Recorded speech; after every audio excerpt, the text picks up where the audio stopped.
Hello and welcome to Robot Rampage.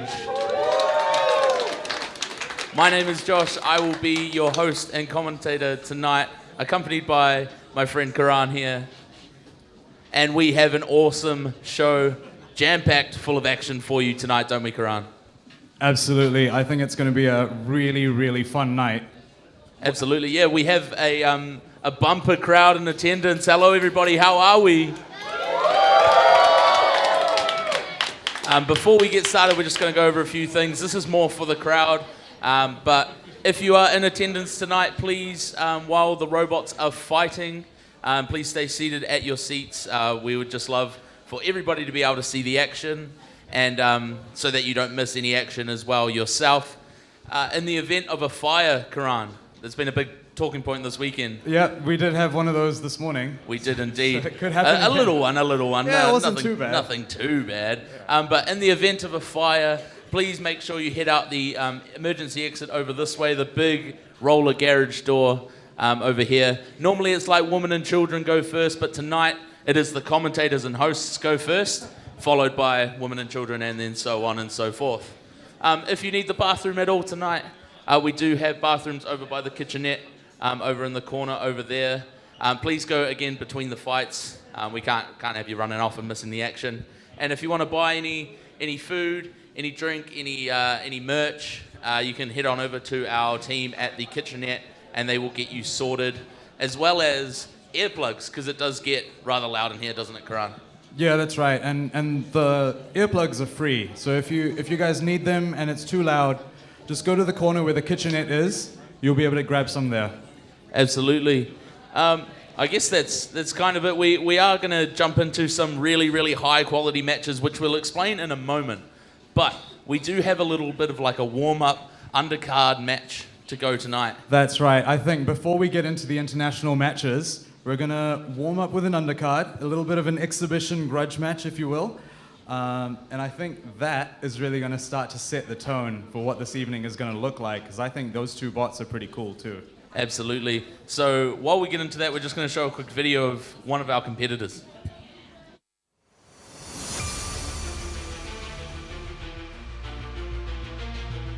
My name's Mike Barry, and the robot is called Haymaker. Well, Haymaker is intended to be like the boxing wild swing. The weapon is intended to operate at the back and then swing around like a Haymaker punch. It's a horizontal spinner, yes, with a wedge on the front and the spinner on the back.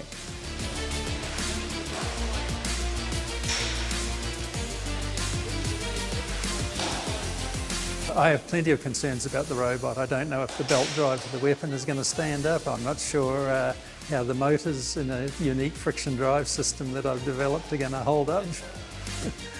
Yeah.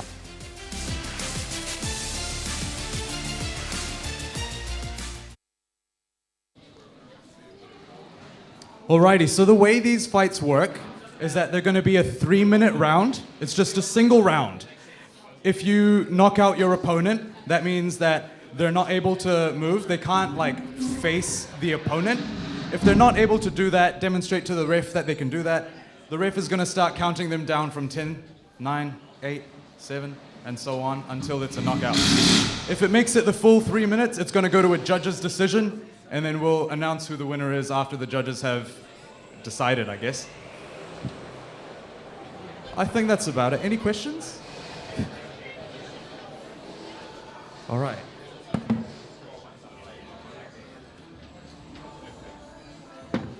So, the arena has been sealed. In the blue square. Oh no, this is gone. It's gone, bro. I did save it. It was here like 10 seconds ago. Hang on, we're having technical difficulties.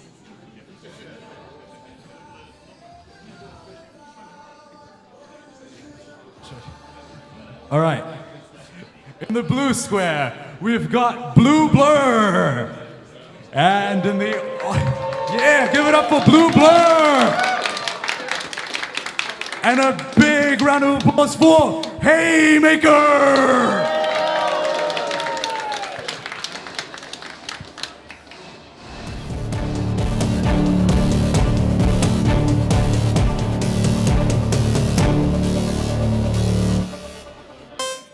2, 1, fight!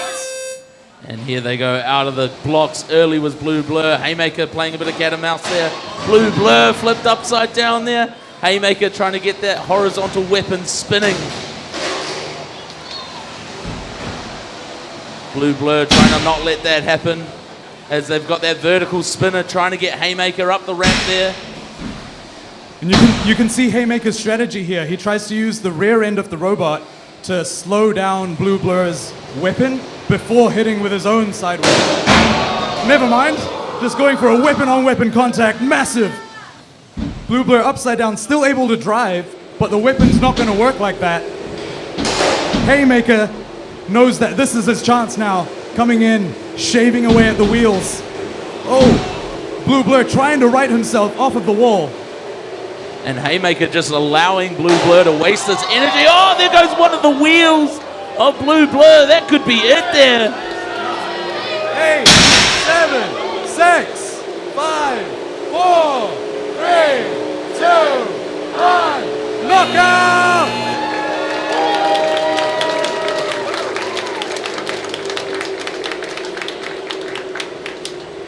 Well, well, well. Blue Blur, something we've seen all weekend, them being able to right themselves up and to keep moving while they are upside down like that. But unfortunately for Blue Blur, Haymaker just taking that one extra step and just being able to, take out that wheel. And unfortunately, that was it for Blue Blur. Yeah, that's right. I think Blue Blur was really trying there. They got real close once. They did like a little flippy thing, bounced off the wheels, and then back onto the top. Unfortunate for them, but Haymaker, so well played, such a powerful bot, and such a skillful driver. Absolutely, yeah. And that's what we've seen from Haymaker this weekend as well, the ability to spin up that weapon fast enough to cause that damage. And so, again, if we do see Haymaker again tonight, that'll be a real thing to watch out for. That's right. And I guess, so now that we've seen this first match, what do you think is going to be in store for the rest of the evening? I mean, if that's not a good setup to what we've got planned tonight, Australia versus New Zealand, it's the classic Anzac battle. It's something that we talk about, generations talk about, they talk about it in everything. We've just got some repairs going on in the arena there. Some nice sparks flying there, just as a little crowd pleaser. But that's what we'll see as well for the rest of the night with these two teams facing off against each other. It's unprecedented the way they're doing it, so it's going to be a very, very exciting, action-packed night ahead. Oh yeah, for sure. I think sparks are going to fly. It's going to be intense. It's going to get heated and possibly smoky. Let's hope not. All right, we'll be back with you very soon as we get ready for. Yeah, so I think we're going to rip into 3 videos. So the first one is going to explain how the event is going to go. And then after that, we're going to launch into a couple videos introducing the two teams, Team New Zealand, Team Australia. Let's rip into it. This cage match is played between 2 teams of 5 robots. Each team must include at least 4 different archetypes. For example, a team may consist of 2 vertical spinners, a horizontal spinner, a lifter, and a hammer. 5 bots with 4 different types included. A match consists of between 5 and 9 individual fights, with the first team to win 5 battles claiming victory. Before the first fight, both teams secretly choose a robot from their roster. Selections are made blind, with no knowledge of the opponent's choice. A fight is between 2 robots and ends either when one of them is no longer able to move, a knockout, or after 3 minutes the judges will call it and decide a winner. Here's the catch. The winning robot stays on for the next fight and is given 8 minutes for repairs and a battery swap. Then, it faces off against whichever robot the losing team selects next. If the repairs are too much to handle in 8 minutes, it may have to start the next round carrying some damage. However, the winning team may choose to swap their robot instead. A swapped robot must play again at the end of the match. The match continues until one team wins 5 fights, eliminating all of the available robots from the opposing team. So sit back, relax, and get ready for some carnage with Robot Rampage Team. My name's Connor, I'm the captain of Team New Zealand, and on our team we have my robot Black Rose, we have Mjolnir, which is a horizontal spinner, Only Forks, which is a lifter, the multi-bot pairing of Goster and Ragamuffin, and the fifth spot is, as of right now, undecided. And the options are Bad Blood, Fury Fox, and Boris. Within the archetypes we're allowed to choose, it's difficult to select the exact robot pairing that we want because we don't know what the opposition is going to choose. And in robot combat matches, they are very rock, paper, scissors, where one archetype tends to beat another archetype and then they tend to beat another. And because we don't know what our opposition is going to be going into these matches, it makes it really difficult to then select the team from all the available robots.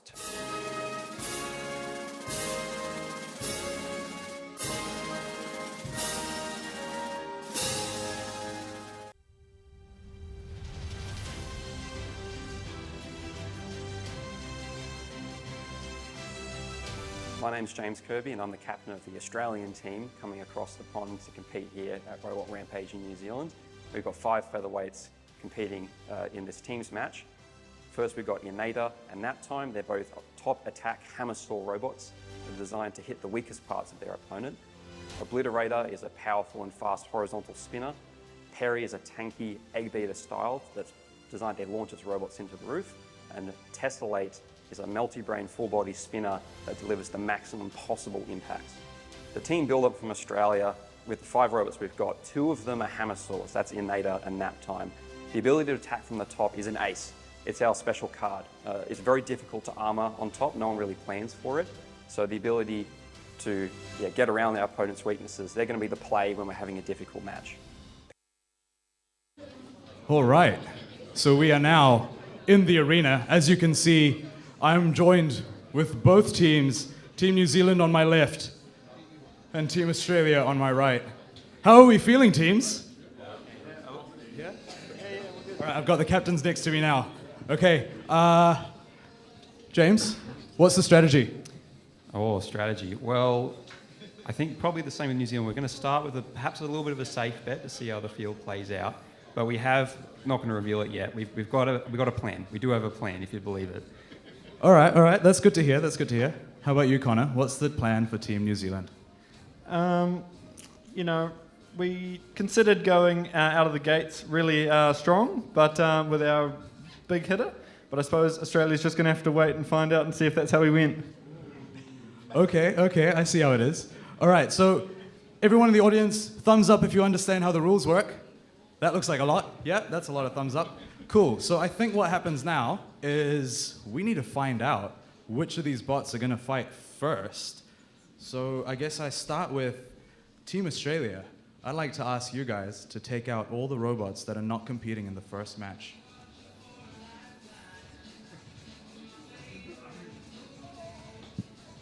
All right, so I'm keeping an eye out because, that's their big horizontal coming out. That's Obliterator already left. Oh, what else? Oh, okay, they're taking out Naptime. There's a hammer. Oh, the other hammer saws coming out too. So now they're down to Perry and Tessellate. Oh, Tessellate comes out, and Perry, their egg beater vertical, is gonna be the first match. All right. I need to ask. Do you know who you're gonna be fighting? I don't. Who do you want to fight out of these 5? Maybe Only Forks. I think a rematch would be good. All right. Well, I guess let's just find out, because I have no idea. All right. Team New Zealand, I'd like to ask you the same. Please remove all the robots that are not going to be in your first fight.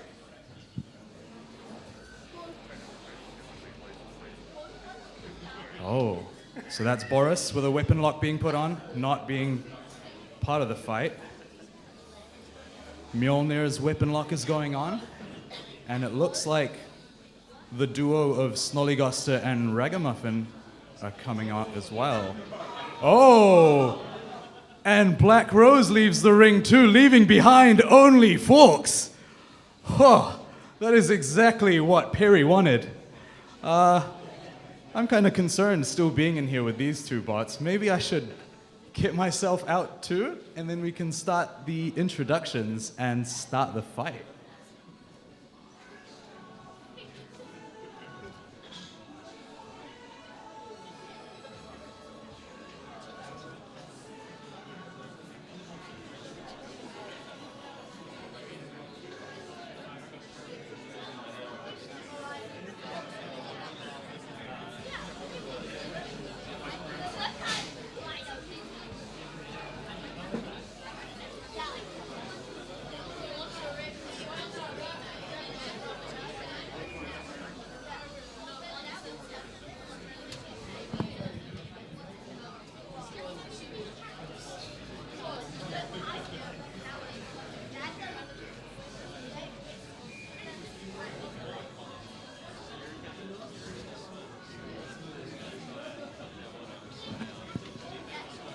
So this is really cool because what we're about to see is, so Only Forks is a control bot. It's got forks that can lift.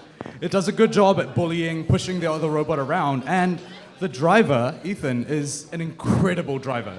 He's got insane control of that robot, and you're going to see it straight from the beginning of the match. I guarantee it.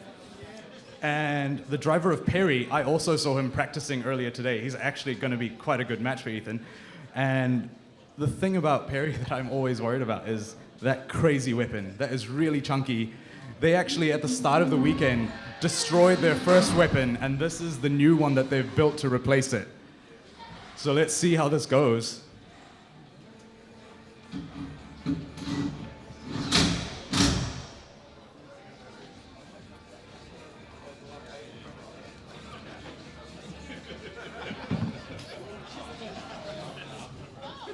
Alrighty. So that impact driver sound means that the box has been sealed.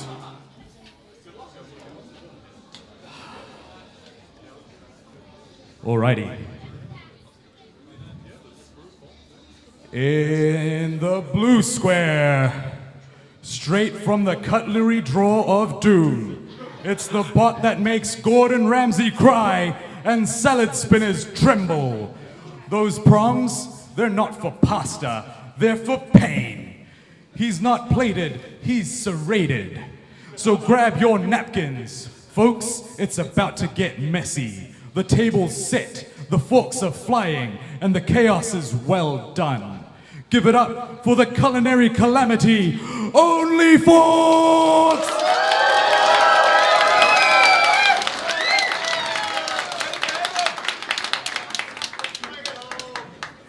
And in the orange square, crikey, get a look at this little ripper.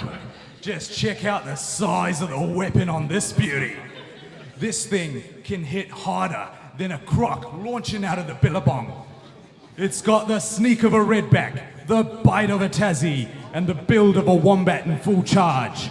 He's semi-aquatic and fully chaotic. Give it up for the Plattybot powerhouse. It's Perry the Plattybot!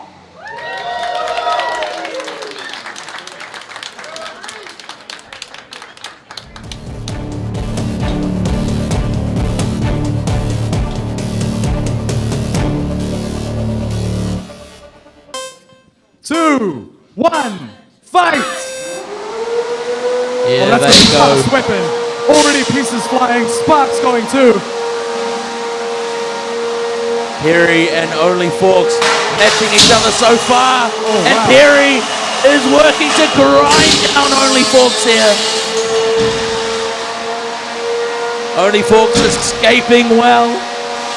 Perry looking to grind Only Forks down. They've lost something there. Oh, that's the armor from the front of their forks, I think. So they might be a little bit more exposed, but they're still going for it. They've stopped Perry from spinning up. Hopefully they can keep that weapon off. They're trying to spin up the weapon, Perry, but it doesn't seem like it's active here. Only Forks have been put down by Perry. And again, Only Forks' weapon being used against them. Only Forks looking to control this fight. Perry looking to do some damage. Hopefully get that weapon spinning again. This is a full-on tussle. Only Forks has flipped over Perry. Perry is still moving. Only Forks now looking to control this fight, trying to find a way to make sure Perry stops for good. It looks like they may have done that. Perry is moving again. He's still moving. I think what Only Forks has to do is put Perry on his side. Well, they might be stuck together here. Only Forks trying to thrash out of there. Look, if they're fully stuck, I think the ref is going to call an unstick because it can't be a knockout like this. All right, there is a pause here. We're going to unstick. We're pausing the time. So this is an unstick. It's not a knockout. What's happening is the referee's paused the fight. He's going to go inside, pull the robots apart. They're not allowed to move the robots, right? So they have to stay where they are until the ref comes back out. We're going to count them back in from 3, 2, 1, and then they're going to continue. Sound good? Cool. Sounds good. Now we want to make sure the ref isn't showing any bias here to either country, so he's going to carefully separate. Gentle. Hasn't handled many semi-aquatic animals before, so... And as we close the arena again, we will get the countdown going once we have locked the arena. 1.5 minutes left. Still a lot of time to do some damage. Perry needs to get that weapon spinning again. 2, 1, fight! And they resume. Perry, can they move? Only Are they Forks back stuck? onto his wheels. Now that's the real countdown starting. Tiny bit of smoke coming out of Perry too. 2, 1, knockout! Wow. That is... All right, now I need to ask the question of the team captain of New Zealand. Connor, I need to ask you this before the box is opened. So we need to know, are you choosing to sub your robot out or continue and take the 8 minutes of repair time? We will continue. Alrighty, so the box is going to be opened. We're going to put this table in there, and then as soon as we start the time, they're allowed to start working on the robot. So they're going to have 8 minutes once we start the timer, and when that 8 minutes is up, they have to have their tools down, the robot has to be off the table, and the table can start coming out. Absolutely, yeah. So we are going to see some live time repairs here, just to make sure that Only Forks can continue. They did get stuck a couple of times with Perry, so maybe some damage was done there. But Perry, unfortunately, as soon as they got flipped onto their back, there wasn't really a lot they could do. They were kind of stuck. The drive wasn't really there. They weren't really getting the rotation and the movement, which ended up bringing the knockout along. And also, they lost their weapon very early on as well, which was unfortunate because they were doing some damage early on, which could cause problems for Only Forks moving into the next round. Yeah, that's right. And actually, if you look at the belt on the floor, you know, by the R on the floor by the Robot Rampage thing, I think that might be the weapon belt of Perry. It's like, Right. possibly that's the thing that failed. It was probably severed because it was spinning or something, and then Only Forks like jabbed a fork into it maybe, and it split. Yeah, absolutely. It could be. I'm looking at the damage here, and this team is really working hard to assess and see what they can do. So New Zealand go up 1-0. Am I right in that? Yeah, 1-0 at the moment. There's still 4 bots to take down, so it's not a win yet, but getting one out of the way, and I think Perry is quite a scary contender. So for New Zealand, I think they're in a good spot, but at the same time, you can't really count Australia out. They have some solid bots, and they always show up when they come to combat robotics. Absolutely. This will be the first time a robot is called on to go twice in a row. So we are going to get started into the 8 minutes now. They have 8 minutes of time to fix their bot. So I'm going to count them in. Guys, you can start working in 3, 2, 1, go. All right, so you guys should be able to see the repairs that are taking place. So this is probably like the best look you can get at how frantic this stuff can be. And it really just depends on the level of damage that they take in each fight. So let's just see what happens, I guess. They've already got the angle grinder. And then the other thing is, I don't know what Team Australia is going to be doing in the meantime, because they're choosing what robot is going to come next. Who are they going to put against Only Forks?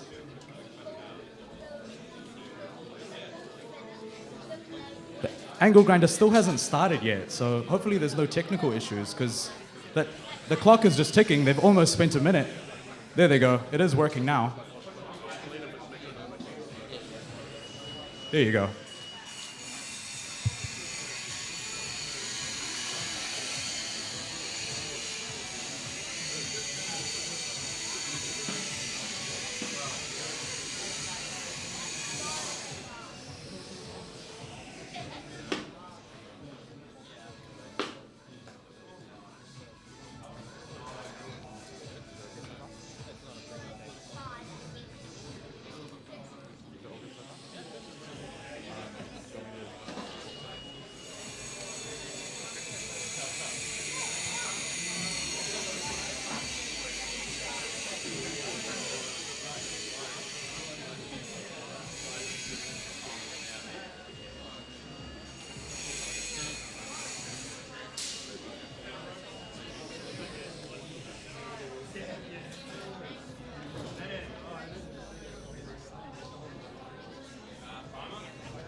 All right, I'm back to check this out. How's it going? I'm just spectating. No, you don't look at me. Keep repairing. You've only got 5 minutes and 45 seconds left.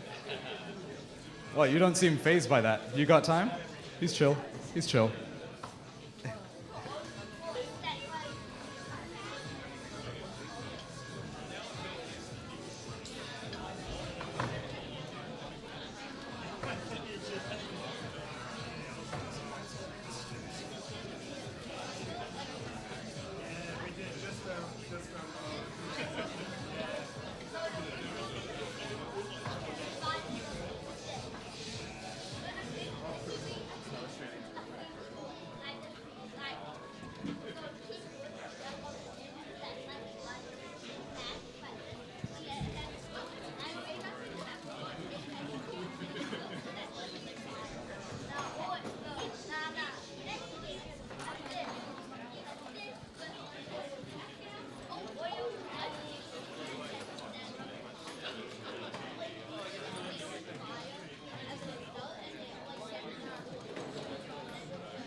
Yeah, it looks like they've got a lot of replacement bolts coming in. I wonder if they're going to replace the plate that was knocked off.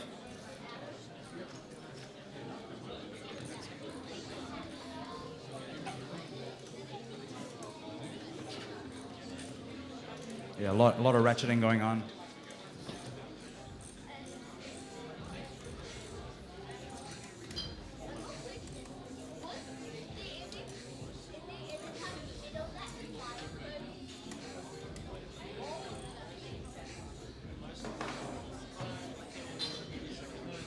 All right, there's only 4 minutes left, so that's half of the repair time out of the way.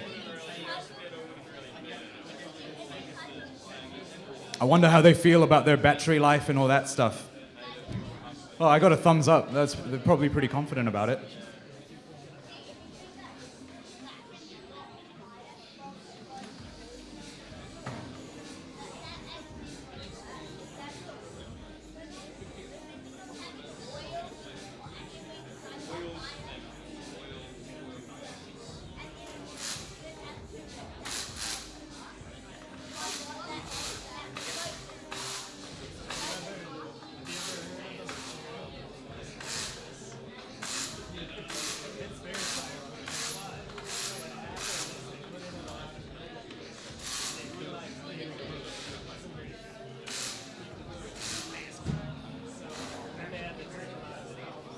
Well, they're down to 3 minutes now.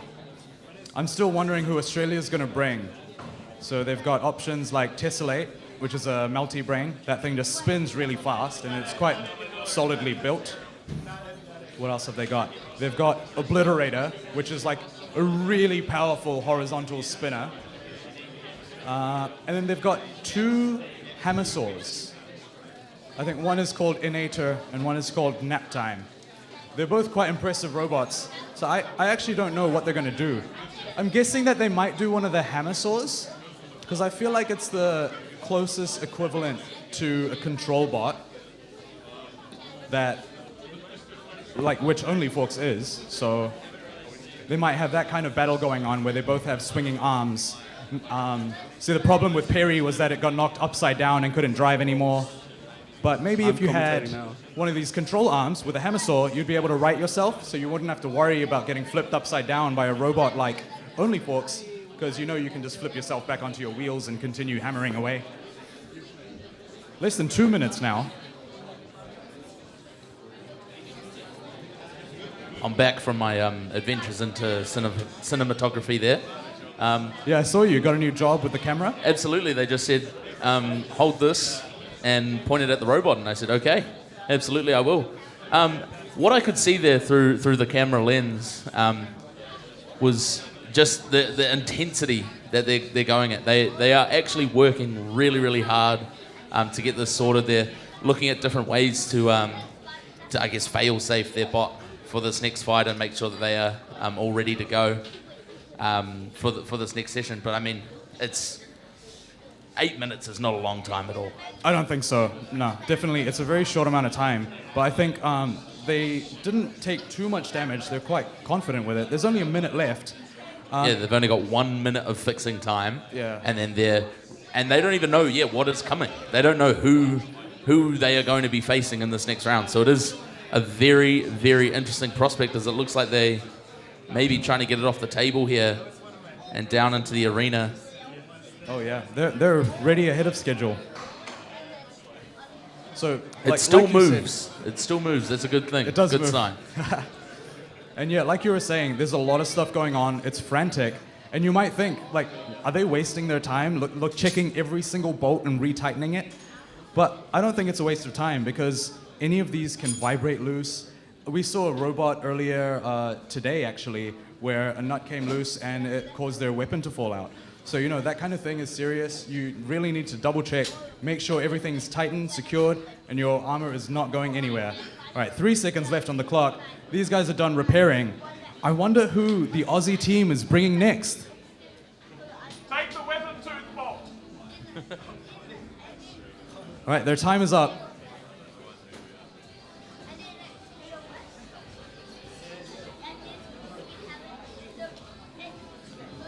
All right, and we are moving into a reveal from the Australian team.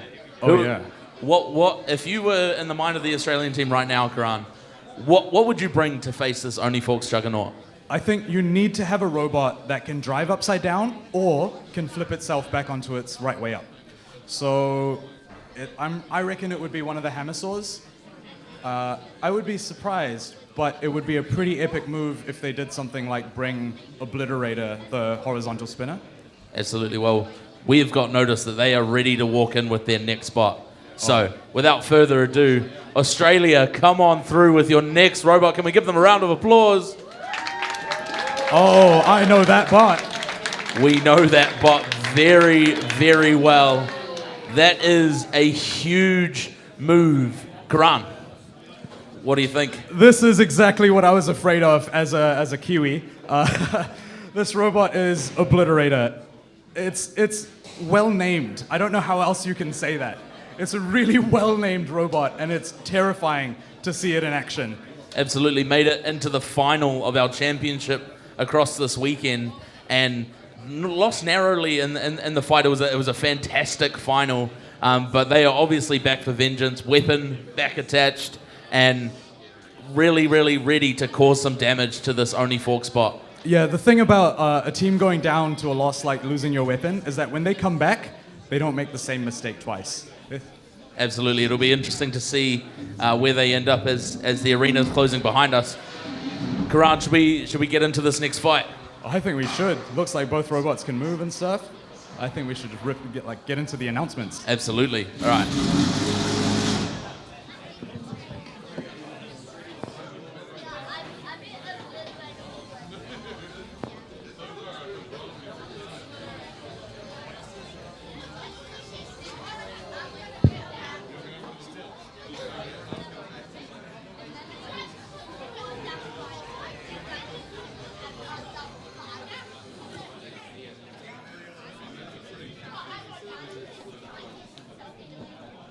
All right. The box has been sealed. You already know who remains in the ring for Team New Zealand, it's only Forks. But the challenger in the orange square, no finesse, no mercy, no second chances. This bot was not built to battle, it was built to end things. With armor like a bunker and a weapon like a bunker buster. This machine doesn't fight fair, it fights final. So if you came here to survive, think again. Because when the dust settles, there will be only one thing left alive. Give it up for Obliterator!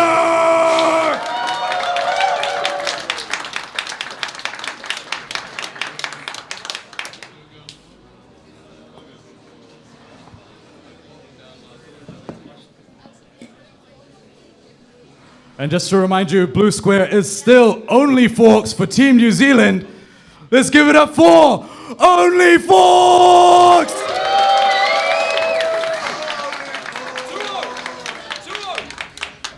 All right, let's get this countdown underway.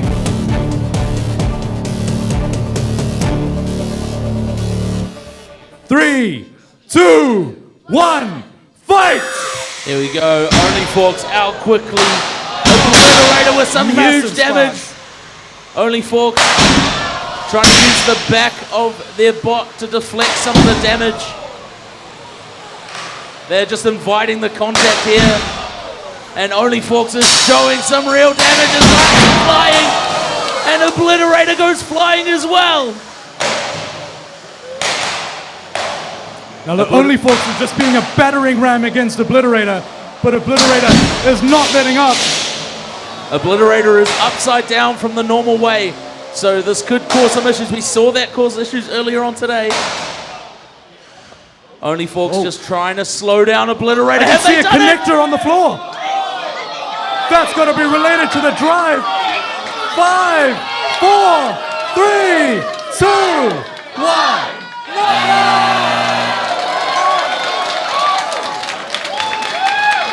What just happened? Only Forks have done the impossible. Australia putting the Obliterator out there to get what we all thought would be just a quick one and done win, hoping to, make sure they get through to the next round and subdue Only Forks.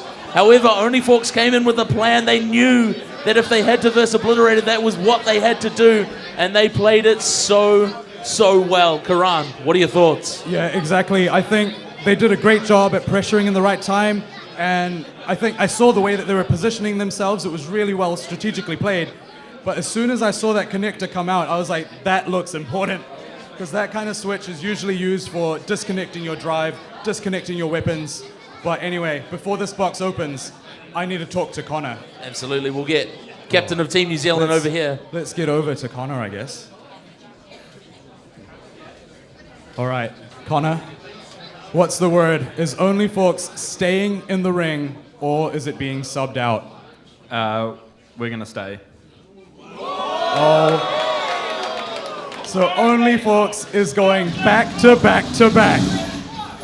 Wow, that is a big decision. That is huge. I mean, you think of Only Forks and you think of the damage that it sustained in that fight. They now have another repair time. How are you going to repair that bot? We saw chunks of metal flying. There is no way, surely no way that they can make it through a third fight here. I honestly have no idea if they can even make it with the battery that they've got left. Usually, when you're creating your robot, you build it with no extra space. You use the batteries at the capacity that you need. It's a 3-minute fight. You expect the battery to run out at 4 minutes or less, 3 minutes and 20 seconds or something like that. But these guys, they're so well built. They're careful with how they use the machine. They've just done such a great job so far. Absolutely, and as we get the table back in there for repairs, all right. Australia will have to go back to the drawing board. I mean, what are they going to do? What can they do? Only Forks, where can they go from here? Well, Australia still has 3 robots to go, so they still have options. But let's start these guys in 3, 2, 1, go. All right, so their 8 minutes has begun for repairs. They are ready to go there, and there will be a lot of repairs left to be done, I'm sure. The angle grinder coming back out. Sure. Oh, the hammer straight into it. Yeah, this is called percussive engineering or percussive maintenance. You just gotta hit it hard enough until it does what you want. If it's bent the wrong way, you bend it the right way. Look, they're being creative here. They're using the vise to clamp it in place. Oh no, just to hold it in place, because that stainless steel table is not strong enough. Now this is a father and son duo. They do this in the garage all the time. If you haven't got any earplugs yet, we do have some available. Yep. It is loud.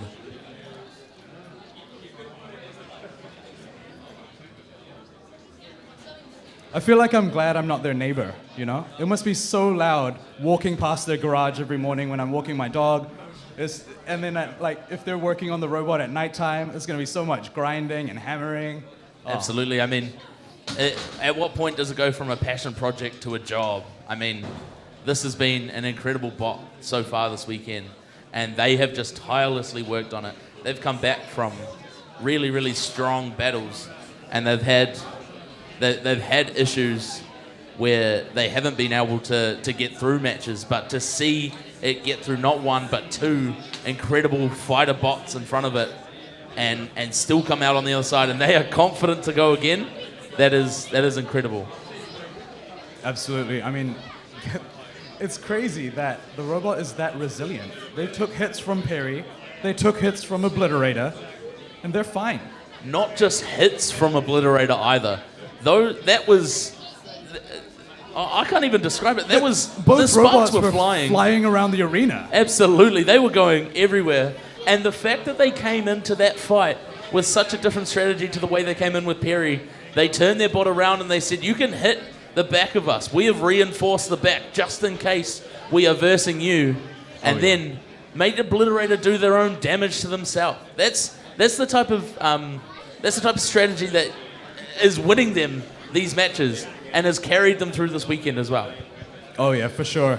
And I just got a glimpse of like the underside of the armor. So the piece that was broken off, I'm just looking underneath it. You probably can't see it on the camera, but maybe if you get a good angle. And what they have is underneath, it's like an aluminium chassis. You can see that milled area. So that stuff is soft. And on the outside, I think they have a hard steel, maybe something like Hardox, which is a steel alloy, really hard. Oh, it's titanium. I knew it. Actually, so the reason why I thought it was titanium, but I doubted myself, was because sparks from titanium are white. If you pay attention closely, you might notice that there are sometimes white sparks, sometimes yellow sparks. I'm just gonna time my voice with the hammering so that you guys can still hear me. Well, that works pretty well, eh? Yeah, so sometimes you'll see yellow sparks. Usually that means there's carbon inside that. So that's a high carbon content steel or something like that. And then the white stuff, the white sparks, will be titanium.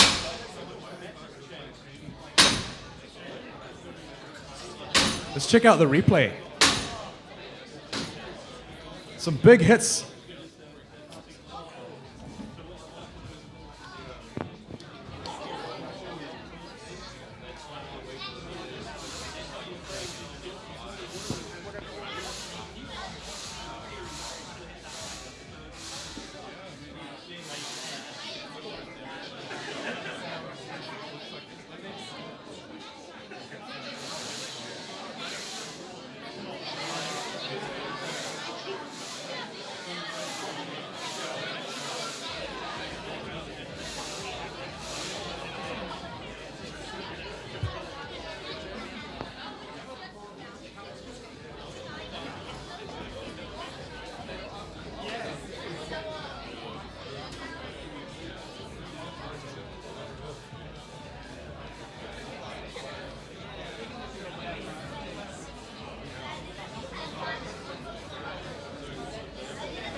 right, just the time check for them. There's only 3 minutes remaining to repair.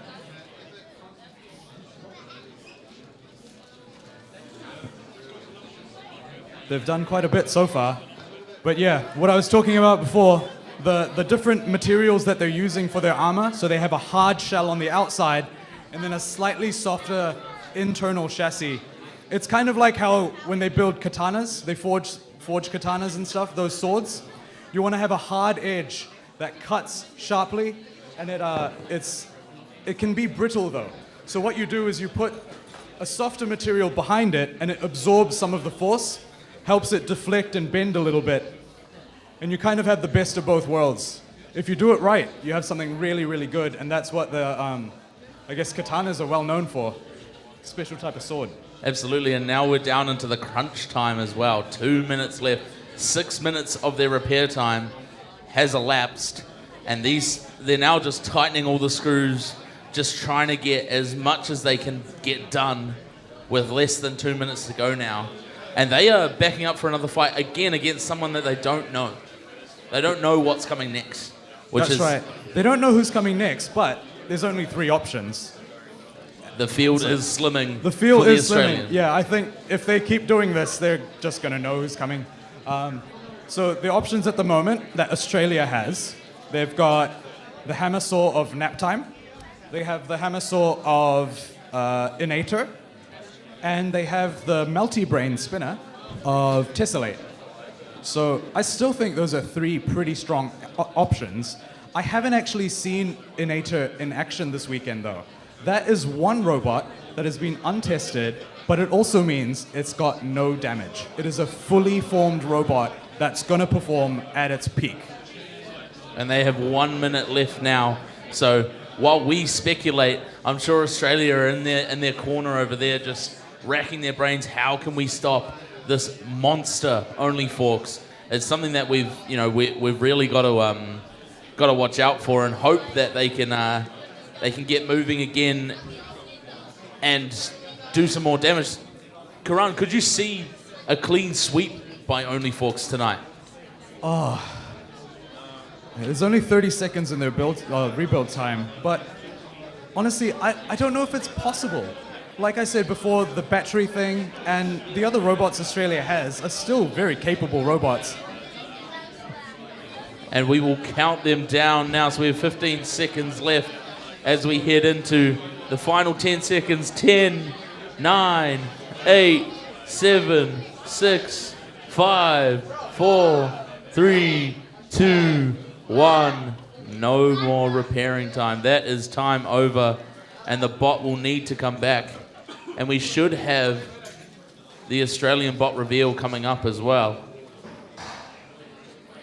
So as Only Forks moves back into the New Zealand blue square over there, and the table gets lifted out, we will find out, I guess, who Australia are bringing in. Karan, if you're Australia, what do you... I think at this point, you probably bring in one of the hammer saws. You gotta. I think if you use your multi-brain and then your last 2 options were 2 back-to-back hammer saws, I don't think you would want that. So I think right now you choose a hammer saw, and then there's still like a question of what's gonna come next. Oh, and they're walking in. They are walking in. We have our reveal. I was right. It is a hammer saw. And I believe this one is Naptime. We do have Naptime entering the arena again. It is getting late, so it is getting pretty late. It sounds like a good time for Naptime to come through. Hopefully they can put Only Forks to sleep. That's what we are really hoping for tonight, for the Australians' sake. As a Kiwi myself, I mean, Only Forks all the way, but Naptime, we really would love to see take down Only Forks in a way that hasn't been able to be done so far. That's right. I think I have to switch sides at the moment to be I think I'm supporting Australia for this one because I really like hammer saws personally. I think they're a really cool concept. You've got double actuation, so you've got the swinging motion of the hammer itself, and then the saw part of the hammer saw is that the head of the hammer is a saw that spins. So you've got a weapon that's going to be spinning, and you're going to launch it into your opponent. So that's what I'm excited for. Well, should we get into it? It looks like the bots are in the arena, and I'm sure we'll have the door closing soon. And Karan, you have been incredible with these introductions so far, so let's get back into it and do another one. All right. Well, I need to grab the magic microphone. 1 second.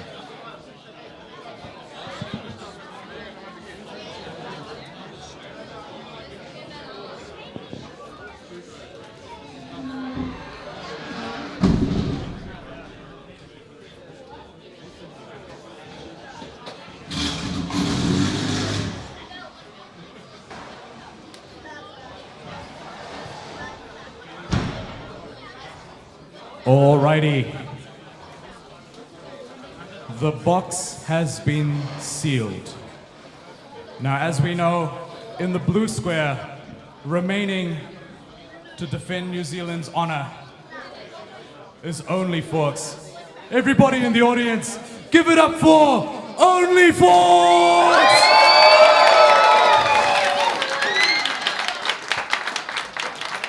All right.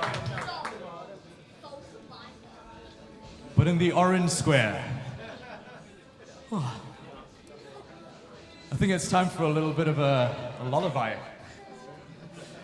Hush, little robot, don't make a sound. This spot saw's gonna wreck your round. And in this round, if you aren't knocked out, this spot's hammer will shut you out. Rockabye robot, cradle of steel. Running won't save you, the pain is real. So close your eyes and count those sheep, because when he hits, you'll fall asleep. Shh, it's nap time.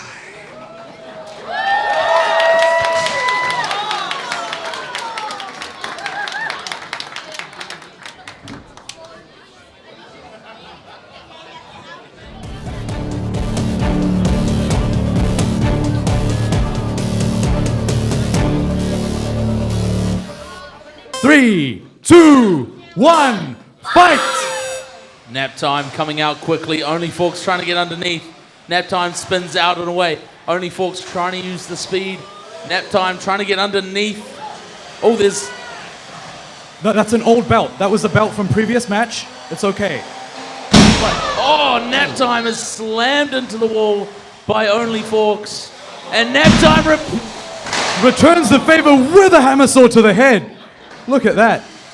Oh, Only spinning up again for another shot, but they're currently stuck with that high weapon. Oh. So it's interesting because Nap time, spinning up, got Only Forks trapped. There you go. Massive shot. Big damage to Only Forks there, and Nap time really controlling here. Can they spin up their weapon? Are they stuck? They have released there. Nap time trying to control the arena with 2 minutes left in this fight here. And just pushing them into the corner and getting the saw ready. Here we go. Here we go.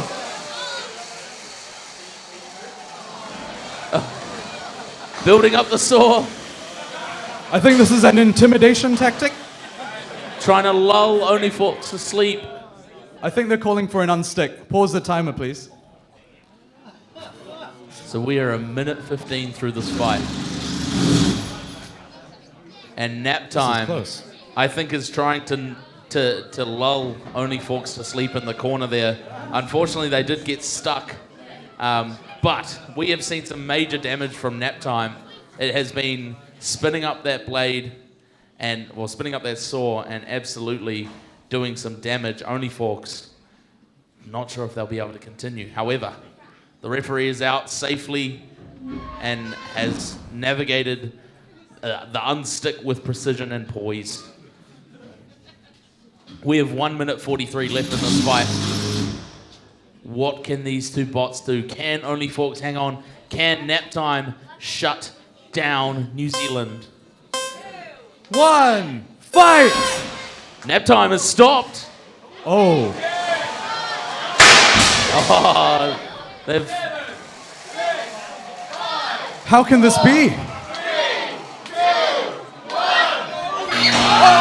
No. He's fine. He's moving. He's moving. There was no call He's of fine. knockout from the referee. We're going to have to get a timer going again. Yeah, the time is malfunctioning, but the fight's still going. Nap time's still kicking. Nap time is still moving. We're gonna have to let the producers sort that out with the timer. We've got 1 minute on the left. clock. Here we go. Nap time, trying to figure it out. That would have been a crazy upset. And they are slowly in the corner there. Only Forks still able to move and are taking on Nap Time here. They're just staying in behind, trying not to get stuck. We've got some movement from Nap Time. Can we get some power? Only Forks just wants to stay away, not get trapped. Nap Time having some real issues here. Now it's the right-hand side of Nap Time's drive that's not working, which is why they're trying to back themselves up to get 20 seconds left in this fight. Will we go to a decision? Only Forks is stuck underneath Nap Time here. Look, there isn't enough time on the clock for a proper knockout to happen. They've unstuck themselves here. This can't 5 be a seconds. knockout. There's 4, not enough time. 3, 2, 1, and time. That is time. Whoa! They were trying. Look, this is going to go to a judge's decision. Honestly, I don't know who's going to win because Only Forks was struggling in the first half until the moment when Nap Time stopped moving. But that's the only issue that Nap Time had. That is incredibly right. Nap Time was using their weapon to do some serious damage to Only Forks, trying to get in at the wheels, trying to absolutely incapacitate Only Forks. And then when they got stuck, that is where the problems arose for Nap Time. Okay, so I think what's happening now is that they're going to judge based on damage. But I don't know how they're going to do that unless they know exactly what damage Only Forks went in with. Well, that's the thing, right? Are you going with damage accrued in the match or overall? I mean, if I was to look at it from my lens, my point of view, I don't see any new damage on Nap Time. But I do see, there was a lot of good shots from Nap Time on OnlyFans. On Only Forks. Oh my goodness. That's the first time that's happened this weekend. Karan. I don't know what... Excuse you. All right, we'll give you a break, buddy. I'm really tired. Maybe have a nap. Yeah. I think it's nap time. Let's actually talk about Nap Time now. Nap Time. So Good Nap robot. Time, Good well robot. navigated. We did that well. All right. Nap Time Saved obviously came in with absolute vigor and was working incredibly hard there to nullify Only Forks' speed. The judges have been in, they've assessed the damage. They are now talking and working together on this one.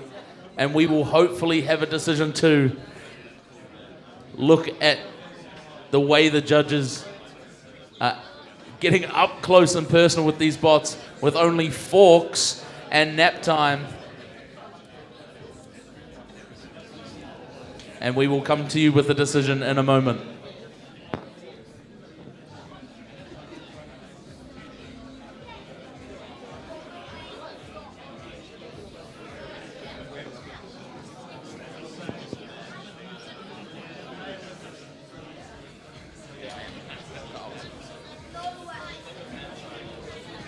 All right, perfect. So we do have a decision. It is a judge's decision. Yep. How did you call the fight? Okay, so there's 3 judges called in on this because this was a hard one. The problem here was we had damage done by one bot, which is usually scored as being the most important thing, but the other bot was more in control through most of the match. So we had a split decision between the judges. Okay, so one judge called it for Nap Time. Another one called it for what's the other? Forks. Only Forks, yeah. Forks. But Only Forks took a bit of damage. So the third judge called it for Nap Time. Nap Time's the winner. Nap Time is the winner. Give it up for Nap Time. Australia are on the board, Karan. They're on the board. They've got a point. One robot down. Can they do it again? Oh, I guess we have to ask Team Australia. Where is Captain the Team James? Australia captain? Captain James, where are you? Come on in. Hello, Captain James. Please, with me. What is the verdict? Is Nap Time staying and repairing or being subbed out? Nap Time is being subbed out. Wow. Okay, so they get one sub in this event, so they're using it now. So I guess that means Nap Time's going to come out, and they're going to put a new robot in, and then Nap Time will have to play again once the other robots are out of the way. Absolutely. Will that give them more time to repair and get those issues sorted, which is probably the reason we've got their seeing that nap time was almost stopped at the end, you'd say that's probably the right decision there. Was there any more thought to that at all, James? Yeah, so we reckon it's not mechanical. We think it's a software problem in the motor controllers. So Sam's got a damn good machine. We want it to work at the best it possibly can. So we're going to give it the time it deserves and try to get it to 100%. Awesome. All right. Well, I guess we'll find out who your next bot is when they enter the arena, and also we'll have to find out who the next New Zealand bot is. So while we're doing that, So Grant, this is going to be a double surprise? for me it is absolutely. Oh, and for me. Yeah, and for everybody here as well. So while the Australians go and decide who's going to come in next, Karan, we won't have any more slips of the tongue tonight. That'll be fantastic. I'm so glad that robot is gone.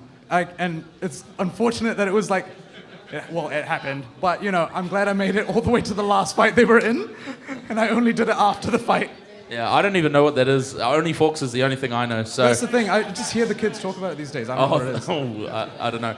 All right. So we will we'll be back with you very soon. I'm sure we'll show some replays of fights and things like that. I'm trying to stop laughing at the moment, actually. So I'll be back with you very soon.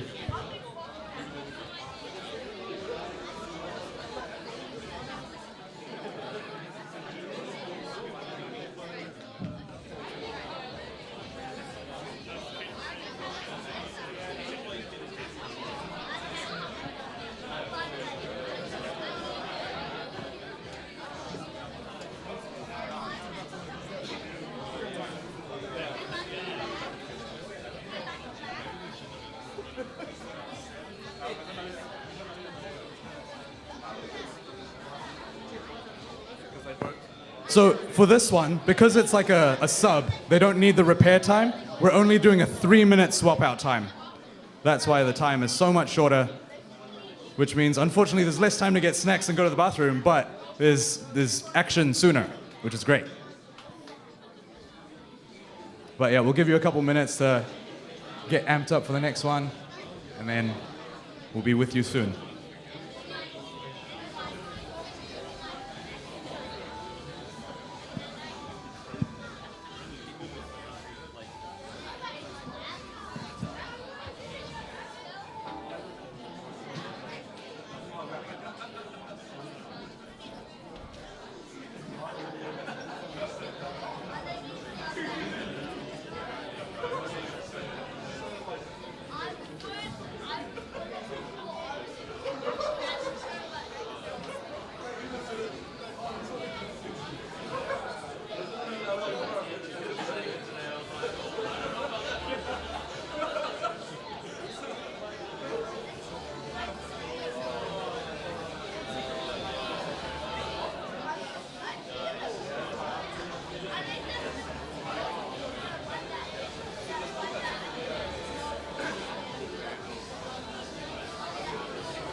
All right, so it looks like both robots are in the ring now.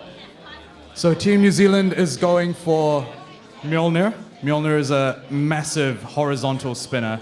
It does so much damage. And in the Australian side, that's their other hammer sword. This is Inator, is the other Phineas and Ferb themed one. Inator. Inator. Yes. Yeah. Obviously, Dr. Doofenshmirtz, Obviously. one of the best creators of our generation. That's true. Inventors, Yeah. absolutely.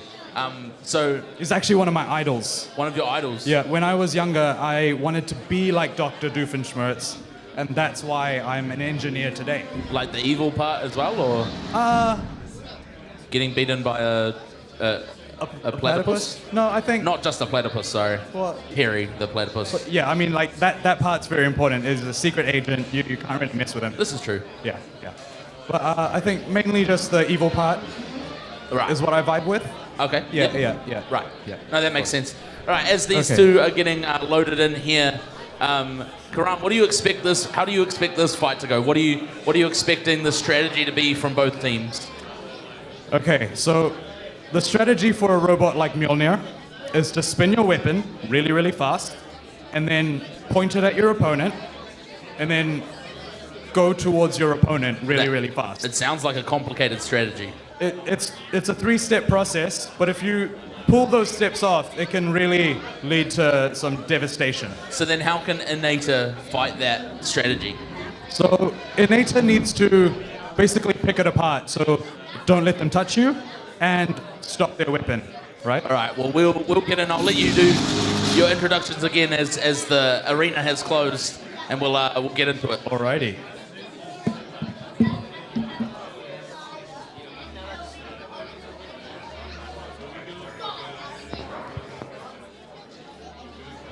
All right. So the new challenger from Team New Zealand.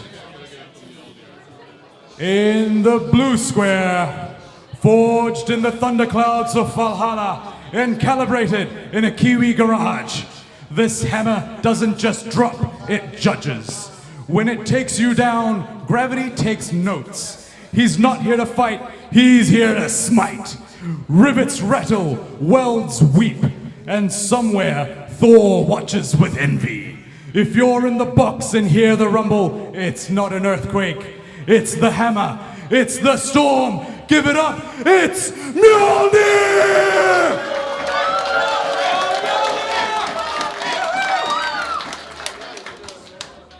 And for Team Australia, the robot that they've subbed in place of their old hammer. In the orange square, from the twisted mind of a mad genius and the depths of cartoon villainy, comes a bot with one goal: gloriously overcomplicated destruction. So cue your evil laughs, clutch your blueprints, and say hello to the diabolical device of doom. It's Inator!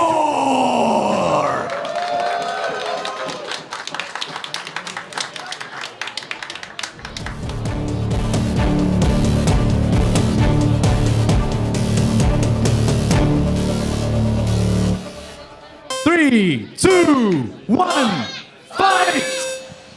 Inator out early. So here you go. Mjolnir takes time to spin up the weapon, so Inator's doing the right thing. You rush at them, stop them from spinning, and once you've got them pinned, weapon's not moving, you strike. Oh, but that sounds like a spinning weapon. Mjolnir looking to use that weapon, Inator hoping to not be able to let them hit them as they were doing a little bit of a ring around the ropes. Oh! That's one of the weapon belts from Mjolnir has come out, but they have redundancy. They've got 2 belts, so they're still okay. Look, Inator's forks are actually longer than the length of Mjolnir's weapon. Inator, big strike, massive flame! Oh my goodness! Look at that! Massive flame and Mjolnir driving around! That weapon is not spinning anymore! Look, we've paused the time. Look. All right, we have a fire, so we're just going to try and get it I think sorted. we're going to vent out the arena.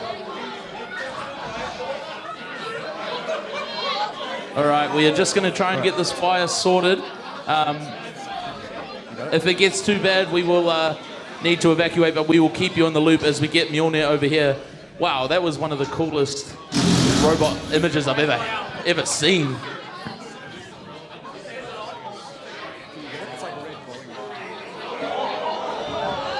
Look at that. All right, so we've got the ref with the extractor fan.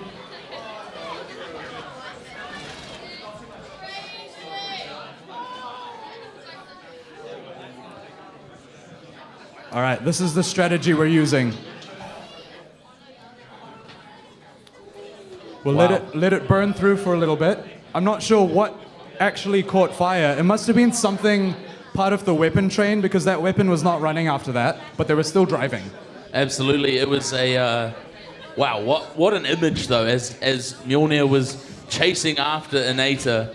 Oh, there's more whilst smoke now. on fire. Like it feels like it's denser smoke. This might be a lipo battery. Yes, absolutely. And that smell smells like a lipo. Yes. Guys, if you're not comfortable with the smell, because it's not great to smell, you're welcome to step outside. We'll tell you when we resume. Absolutely. Yeah, Yeah. it can be a good idea.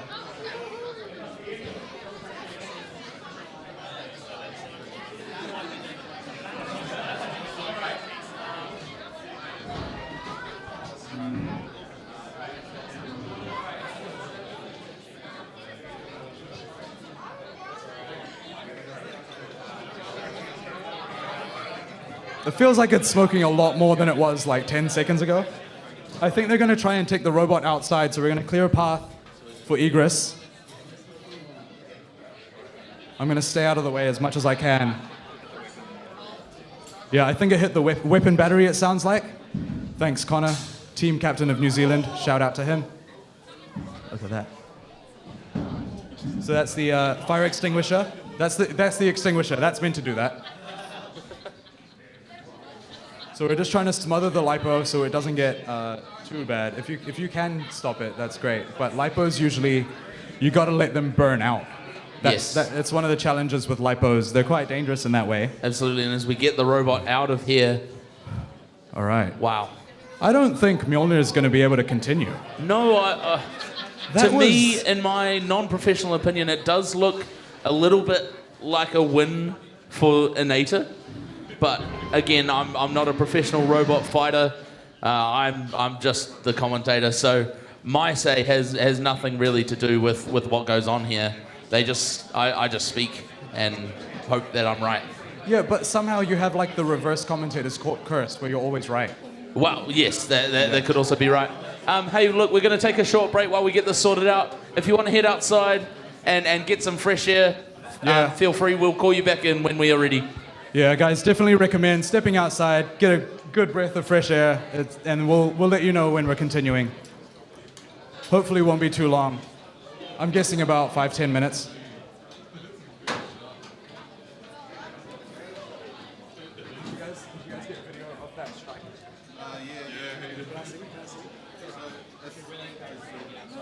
Okay, guys, I'm going to ask everybody to go outside in an orderly fashion. Yeah, it's probably just the safest thing to do, so let's just do that. And then you can show me the video outside. Yeah, if you come to me, we're going to check out this guy's phone and watch the replay. That was wild.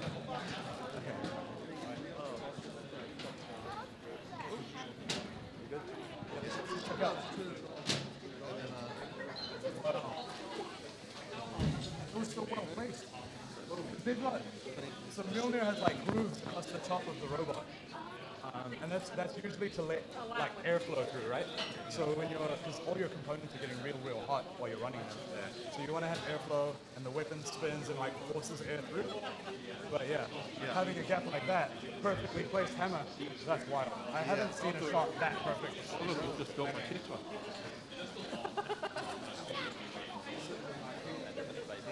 I'm going to have to give you a microphone if you keep making jokes like that. That was awesome. Thanks for recording that.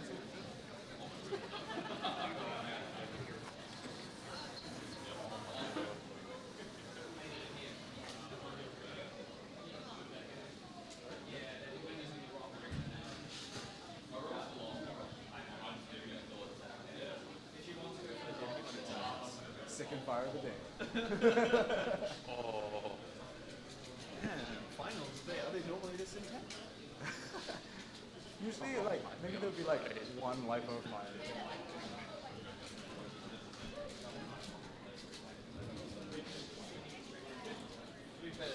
That was a lethal shot.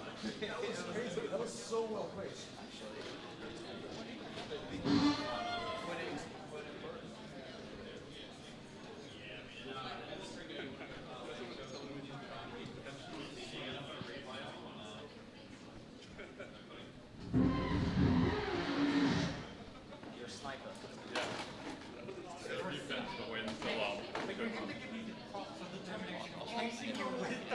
was wrong. That was pretty cool. That was like an epic scene.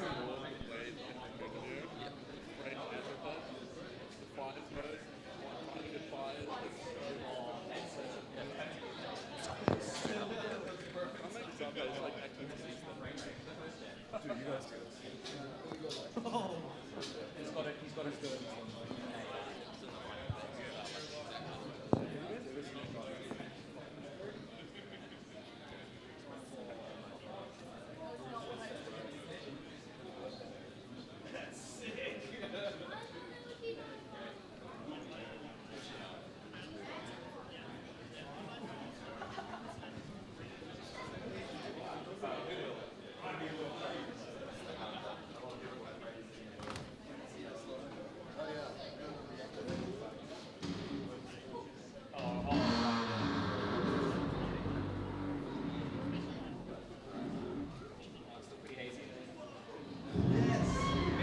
Good shot, right? Yes. It's perfectly framed. Oh. I love that it was still delayed.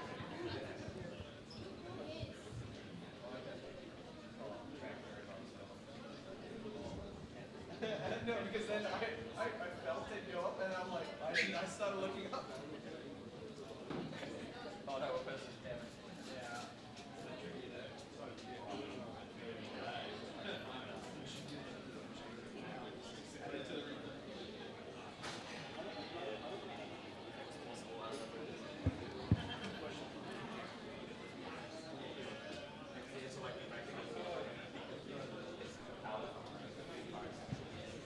There's no rain, right? Yes.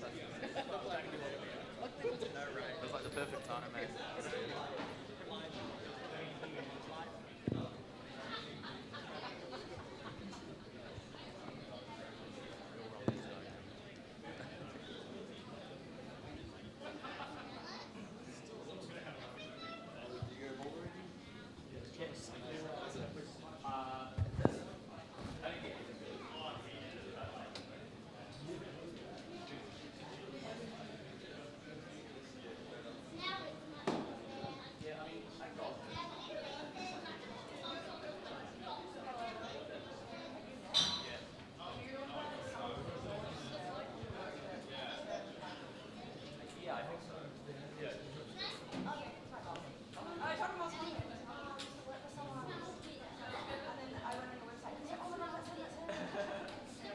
Yeah, the name is familiar. Sure, I can't put a face to it, but George Lane is definitely familiar.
If you come over to where we commentate from a little bit later, there'll be people who know more than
All right, so welcome back inside, everybody.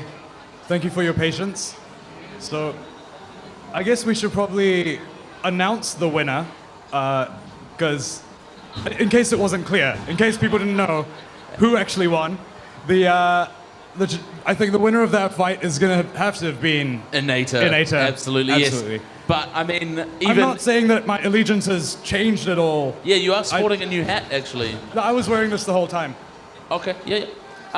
Even Fire couldn't hold Mjolnir down. They were still like absolutely The trying to flaming attack. chase? Absolutely, That was golden. That'll be one of the best shots we have for generations.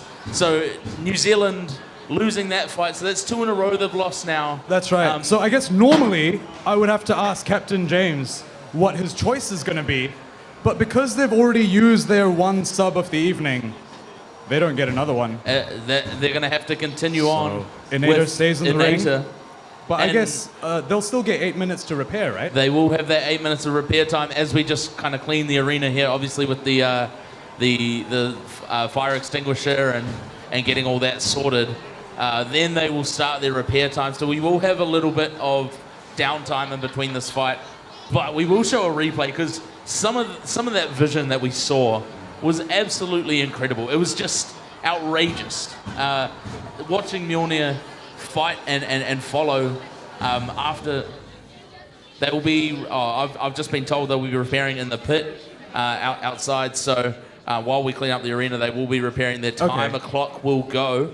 Inator is still in the arena though. So I guess we shouldn't start the timer yet. We should probably let them grab the bot first. Absolutely. Where That sounds is like Team a great Australia? idea. I think you guys should come grab your robot and let's start your timer because you guys will get to repair in the pits. And there is no sub as well, like we mentioned, so they will need sub. that. They will only have that 8 minutes of time to repair their bot. That's right. It's like when you go to Subway, but they don't have any bread left. Sorry, no sub, but you can have a salad. Yes, of course. Yes. It's the same thing. Yeah. What is your bread of choice at Subway? Italian herbs and cheese, but internationally, Subway has other breads that also have pretty good options. Like in your Australia now allegiance? Have you gone to Subway in Australia yet? Actually, I don't think I have. I went to Subway in America. They had so many different options, but the problem is their bread is too sweet. Yes, yeah, they put sugar in the bread over there. But they have All removed right. their bot, So the and bot once is they get out. it on the table over there, we will start the 8 Start minute their timer. in 3, 2, 1, go! They have 8 minutes now to repair their bot. New Zealand have 8 minutes to figure out who's going to go next. And they will keep that a secret for as long as they can from Australia. Karan, you're turning into a bit of a team captain. Don't want to point that out, but you know you're championing Australia a lot. Have you joined the winning side now? I mean, I didn't call it the winning side. You called it the winning side. But I am where the sport is. But look, I think we should have a look at the replay because really that was excellent robotics. Let's have a look at how well executed that match was. Sounds good. Let's chuck on the replay.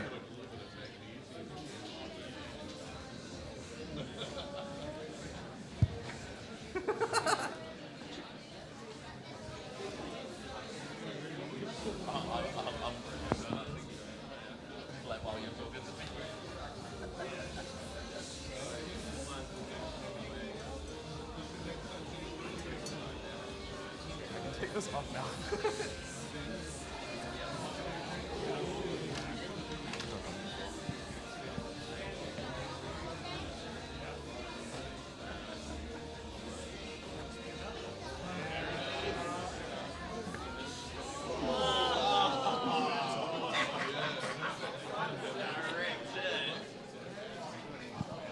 That flaming chase was so cool. So at this point, I wasn't sure if it was a lipo fire because the smoke's still rising and it didn't look that dense. But at this point, when we stopped and things started to settle. Yes, yeah. So at this point, like the flame, that's probably not a lipo fire yet. There's some other electronic stuff, maybe the cable's burning.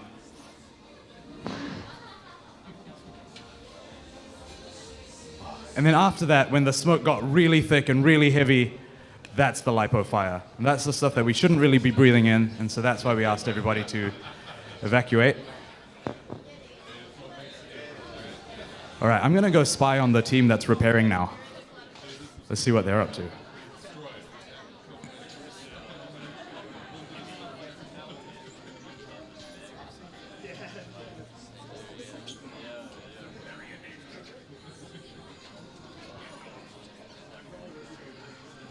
So at the moment, they're just doing like little checks to make sure that all of their axes are working. So left side, right side drive, and then you saw the weapon click into the weapon lock as well. So they've tested everything is functional. Because like Captain James said earlier, it was likely a software issue. So it seems like they've debugged things. Things are working now. Giving it a quick wipe down. 5 minutes left on the clock, so I think they'll be okay. Let's see. It depends on how much damage they really took from the first few shots of Mjolnir. But I guess the other question is who? I wonder what New Zealand's going to bring next, because they've got options. We still haven't seen Boris. I think Boris is pretty scary. We still haven't seen our reigning champion from this weekend as well. Which one was that? Sorry. Black Rose. Oh, Black Rose. We haven't seen our reigning champion, Black Rose, just yet. That is a crazy robot to watch. Absolutely. So it could be that that's where the difference lies. But there is so much hard work going out here in the pits. We're seeing some furious rebuilding from Australia, some jokes around New Zealand. Yeah, it seems like they're having a good time, eh? Exactly. I mean, they're ready, right? They're ready to jump into their next battle, and Australia are frantically working. They do have just under 4 minutes now, so half their time has elapsed, and they are working furiously trying to get that one sorted there. They're putting stickers on their robot. Oh, so not working hard at all, actually. I mean, I'd say it's important. Like, it definitely adds power. Well, you do say that, actually, because we had Chef Woody earlier this morning head into the arena with no carrots, no knives, and get eliminated straight away. That's right. He ended up losing that fight. Yeah, and so if you don't have your stickers, you don't have your decals, maybe that's minus power. Maybe that's loss of speed. I think so, and I think psychologically it also does something to the opposing team. Like, something in the driver's mind responds to how cool your stickers are. 100%, yeah. And when you see a formidable opponent across you sporting what looks like Perry the Platypus stickers. You mean a semi-aquatic mammal of action? I do indeed. Agent P. All over the bot. I mean, if that's not hard work. Yeah, so if you try to hit where the sticker is, the sticker absorbs the first bit of the impact, and then the rest of the armor will take the rest of the impact. Right, so there's a little bit of damage dissipation there. Probably not much, but Hey, you never know. They could be reinforced stickers. It could be... It's like Kevlar. Yes. It's Kevlar stitch stickers. A new type of sticker we haven't seen yet. And they're really, really polishing that off, working hard, making sure that every nook and cranny has a sticker, which is incredibly important. Look at that colorway, though. That is something we haven't really seen, and it was a stark contrast to Mjolnir as well. It was like light and darkness in there. That was like Hardock steel and titanium. Yes, versus pretty pink, purple, and blue. Oh yeah, I think Inator is probably one of the prettiest robots I've seen, along with Perry. Like, both Perry and Inator together are a really pretty duo. I think they've done a great job with the aesthetics. It takes a great deal of skill in design to be able to pull something off like that. I never thought I'd hear someone say that a killer robot is pretty, but I'm learning more about you this week in Quran. Probably more than I'd like to know. However, I do agree it looks nice. Pretty, probably wouldn't be the word I'd use, but definitely snazzy would probably be in my top 3 words to use there. That's a good word. As we count down to 1:15 left, which is not a lot of time at all for these bots to be prepared and be ready. But again, it looks like New Zealand is all ready to go. They're all jovial, all happy, dancing around a little bit, and then Australia I think they're ready too. They're having a little team talk, a little team strategy talk. And I mean, they know the plan for the rest of their event, really. They have that one sub, so there's no secret about who's next, which plays right into New Zealand's hands. Obviously, if Inator is to lose, it can't be it can't be nap time coming back in, because they obviously have subbed out. So as we hit 30 seconds and these robots are needing to be repaired, needing to be finished, we will head back into the arena. I mean, they're not even touching the robot at this point. They're just play fighting with each other. They're just hanging out. They look like they're throwing haymakers out there. But look, there's 10 seconds left on the clock. You guys might as well just bring the robot over. Yeah, there they are. They're coming. No more stickers applying. You can't get any more stickers on there. And here she comes. Inator heading back into the arena. And I guess it's time to find out which bot that New Zealand is bringing in as well. Oh, yeah. I'm so curious, because it could be Boris, it could be Black Rose, or it could be the tag team duo of Goster and Ragamuffin. Well, let's have a look. It is, in fact, Boris. Boris coming into the arena. Can we give a cheer for Boris? Sporting their beautiful flamingo shirts today. Oh, yeah. And they've actually repainted their front wedge to New Zealand black. Oh, wow. Oh, yeah. Beautiful. It's Absolutely. very nice. That is what we love to see here at Robot Rampage. We are all about the decal and also about the fighting, but more so about the decal. As these two bots get set up, Karan, what are you expecting this fight to go? How are you expecting it to go? Okay, so Boris is a vertical spinner. They do a lot of damage.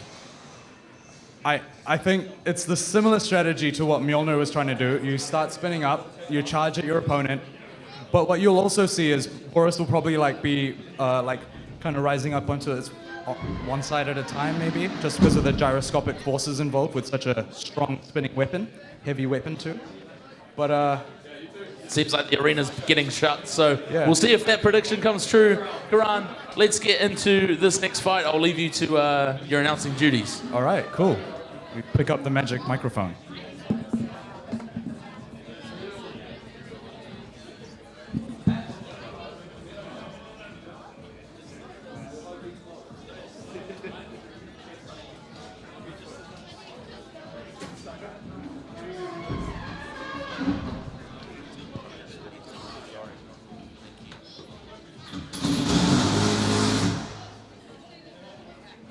All right.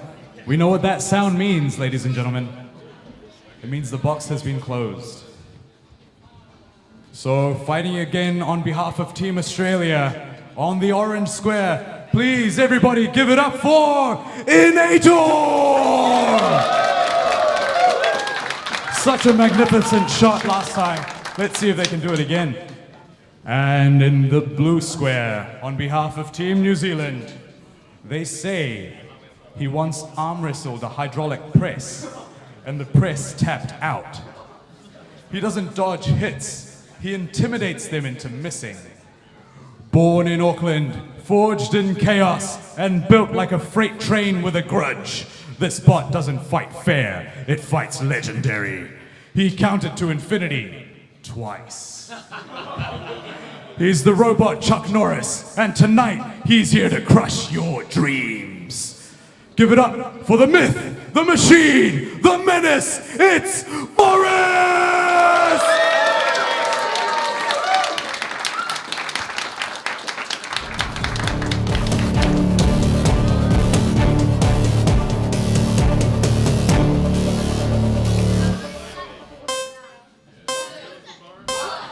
Fight!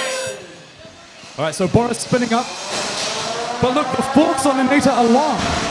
You need to negotiate through them. You need to get to the chassis before you actually do damage. Boris has a wedge that's supposed to go underneath, but those forks are so low on Inator, it's hard to get under. So what Boris needs to do is get away and then come back. But Inator, with his expert precision, pinning Boris, big strike. Now look, Boris does not have as much exposed area on top like what Mjolnir had. So possibly they're in a stronger place against a bot like Inator. But if we're looking over at Inator, it's scraping its weapon along the floor. I would think that they would back their weapon to the other side by default. So they might have trouble with that arm there, the swinging hammer arm. But Boris is also not approaching. I think they're struggling with one side of drive, the left side. It looks like the wheels are jammed over there. Probably from that contact, that heavy contact from Inator. And Inator just stalking his Boris gets out and around. Boris still moving. Can Boris? Is there a countdown here? No, Boris is still moving here. Are they? They're now stuck on each other. All right, we're pausing the time for another unstick.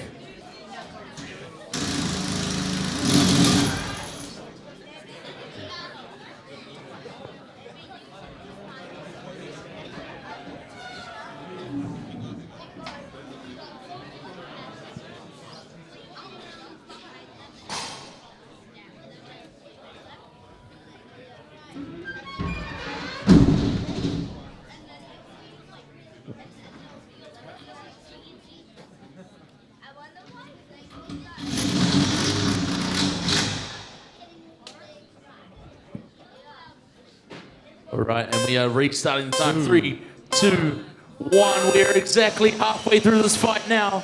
And Boris trying to control now. And some of the parry stickers are gone. Boris with the cat and mouse there. Oh, are they stuck on each other again? No, they're unstuck. They're not touching. Either able to move. Boris is able to move. Is Perry able to move? 9, 8, 7, 6, 5, 4, 3,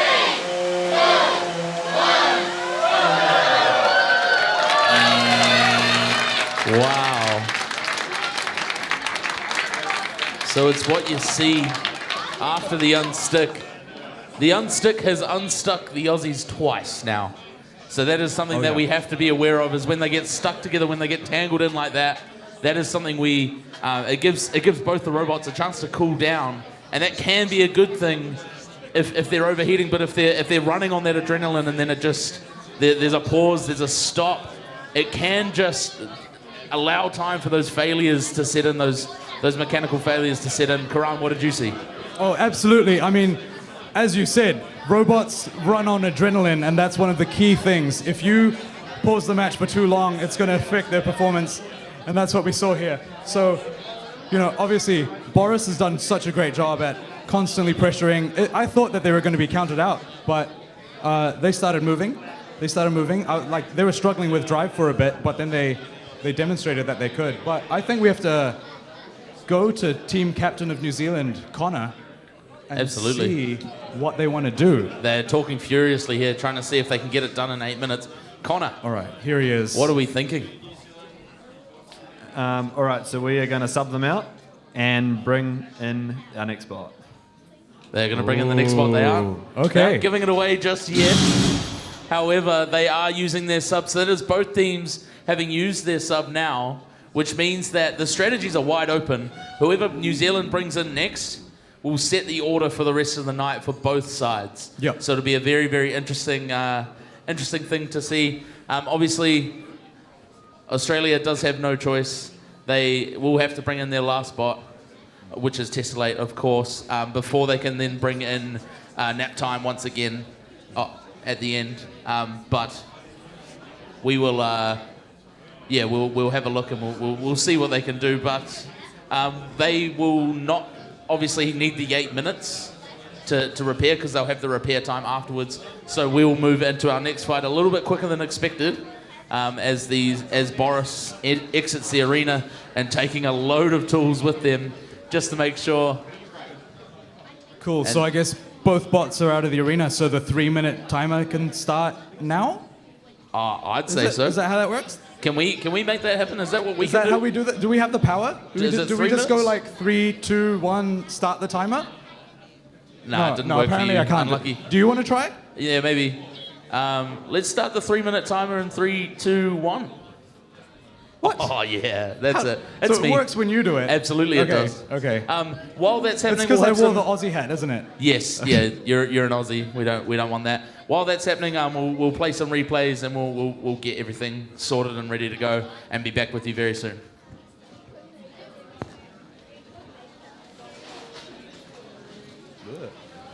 Whoops.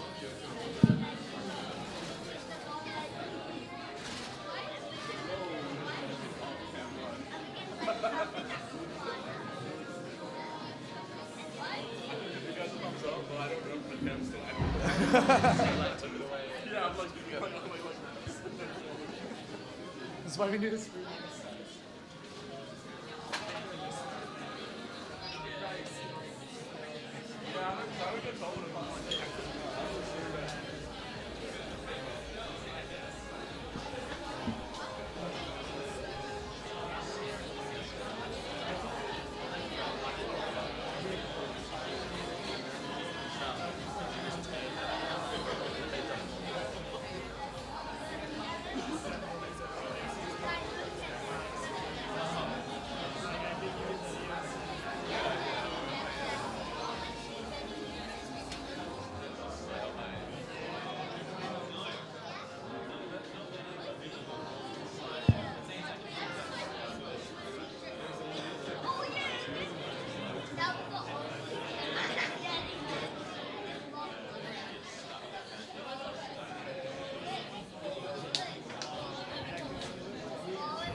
All right, there's not much time left. 15 seconds until the bots are meant to come back.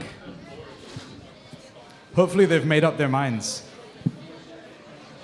So obviously for Team Australia, we know what to expect. Their mind is made up already. New Zealand, however, they'll need to surprise us. What are you expecting from New Zealand, Karan, if you were to... There's kind of two options, two ways that I see this. One is you send in something like Black Rose, massive hard hitter. It's going to do a lot of damage and hopefully just choose through the rest of the work. But Tessellate is also like a pretty fast spinning robot, so you don't really want to send your big powerful robot against that. Possibly you use something like Goster and Ragamuffin, because maybe Goster can like corral your opponent, and then Ragamuffin can strike once Tessellate is not spinning. Yeah, absolutely. That to me seems like the logical option, bringing in Goster and Ragamuffin. And again, if all else fails, they do have Black Rose in the back pocket as well to finish off.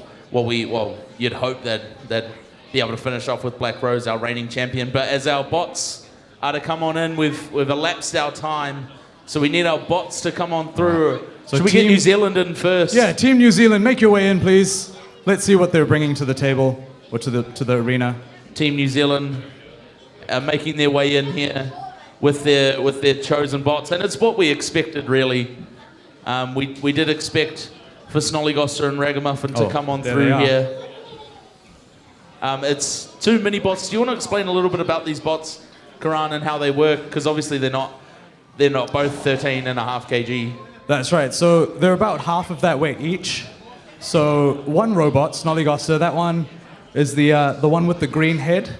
That's like, it's meant to corral the opponent. It's the control bot. And then the other one, Ragamuffin, has a vertical spinner. So once Goster has secured the opponent, that's when Ragamuffin comes in, delivers a powerful blow. All right, so I guess now it's time to see what Team Australia is bringing. Absolutely. Oh, no. We know what they're bringing. Let's bring it in. We do know what Australia are bringing in. They're bringing through Tessellate to the arena now. And the arena is fighting back against our fighters here, against our drivers. So, Karan, if you are Tessellate, if you're the drivers for Tessellate, what are you doing in this fight? What are you trying to do? Who are you trying to attack? Well, it's a classic case of Beyblades where you spin to win. Absolutely. Or like yes. slot machines, I guess. You spin to win. So that's what they're going to do. They're a multi-brain design. So what they do is they've got two wheels, and so the left wheel is going to drive forward, and the right wheel is going to drive backwards, and it's going to make them spin on the spot really quickly. The thing is, when you do that, it's really hard to go in a straight line. But they've got some software smarts and stuff that allow the robot to sort of, as it's going in a direction, right, it's spinning. And every time it's facing the way, it'll take a step forward. And every time it's facing the other way, it takes a step back. And as it does that, it's going to make its way across the ring. And you'll probably see the white lights at the front of the robot. That's how the driver knows which way it's facing. Absolutely. That was a nice little do-si-do there. So I'll let you get into your announcing as we get sorted for this fight. Awesome.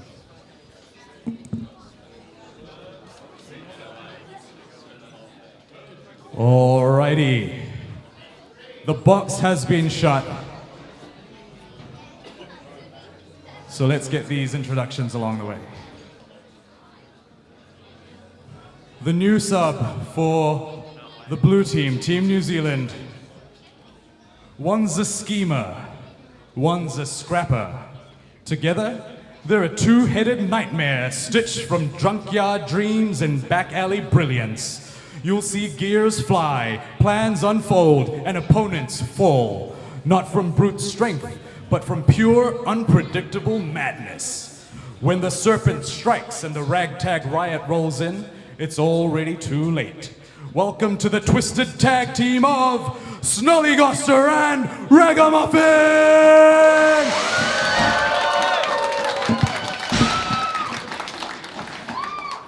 And in the orange square, fighting on behalf of Team Australia, he's not just spinning, he's solving the arena like a living equation. With a melty brain that translates chaos into choreography, this bot hunts down his opponents like a tornado of terror. You can't chase him, you can't catch him. You can only watch as your strategy gets scattered and leaves you desolate. Make some noise for the swirling storm of smarts and strikes. It's Tessellate!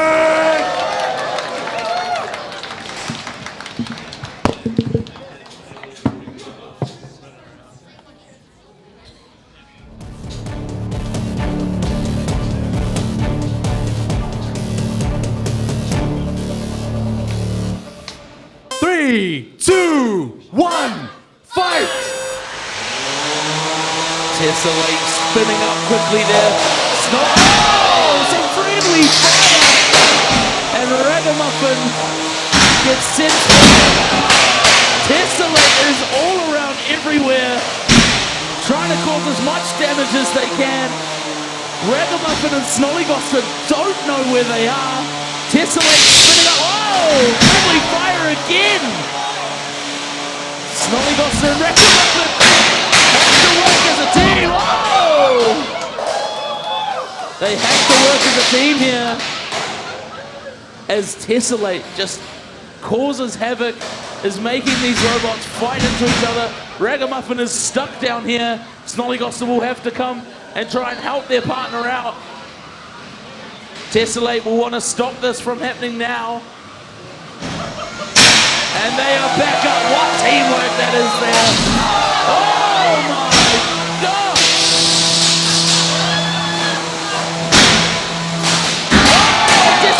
Oh, Ragamuffin is all around the arena. Tessellate stuck down in this corner down here. Goster a bit ineffective here, just trying to slow Tessellate down. I think Ragamuffin's unplugged itself. Snollygoster now has to take on the Juggernaut alone with 1:20 left. Can Snollygoster do anything to slow Tessellate down? Can they get underneath them? Can they make Tessellate cause themselves some own harm? Snollygoster goes flying. Snollygoster, being so light and nimble, is able to get underneath there as they almost got a hold of Tessellate. There's under a minute left. Can Snollygoster really slow this guy down? He's spinning so fast. He's not letting up. And I think Snolly can right himself by driving against the wall, maybe? There he goes. Snollygoster built ergonomically for that reason as well. Ragamuffin down and out. Can Tessellate continue to take control? Snollygoster going for the wrong way there. Is Snollygoster stopped over here in the corner? Oh my goodness. 6, 5, 4, 3, 2, 1. Knockout!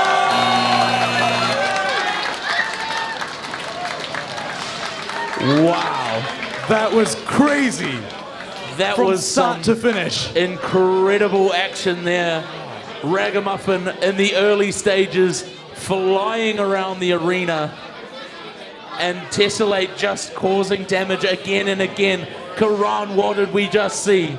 I don't even know how to explain it to you, because I thought there was going to be a strategy, but they just went swarming, swooping in at each other. It was non-stop combat, non-stop chaos. And I think what we saw, like, Tessellate was just stopping each robot one at a time. Ragamuffin pushes him away. He had him upside down. Initially, Snollygoster had to rescue him, and then Ragamuffin got disconnected from his own battery. And I think that's the thing that was sticking out at the end. That's why he wasn't moving. And then other bot, Snollygoster, being disabled at the end. You can tell when the lights are active on the wheels, when the wheels are working. Those lights just turned off. That was a dead robot. The countdown started.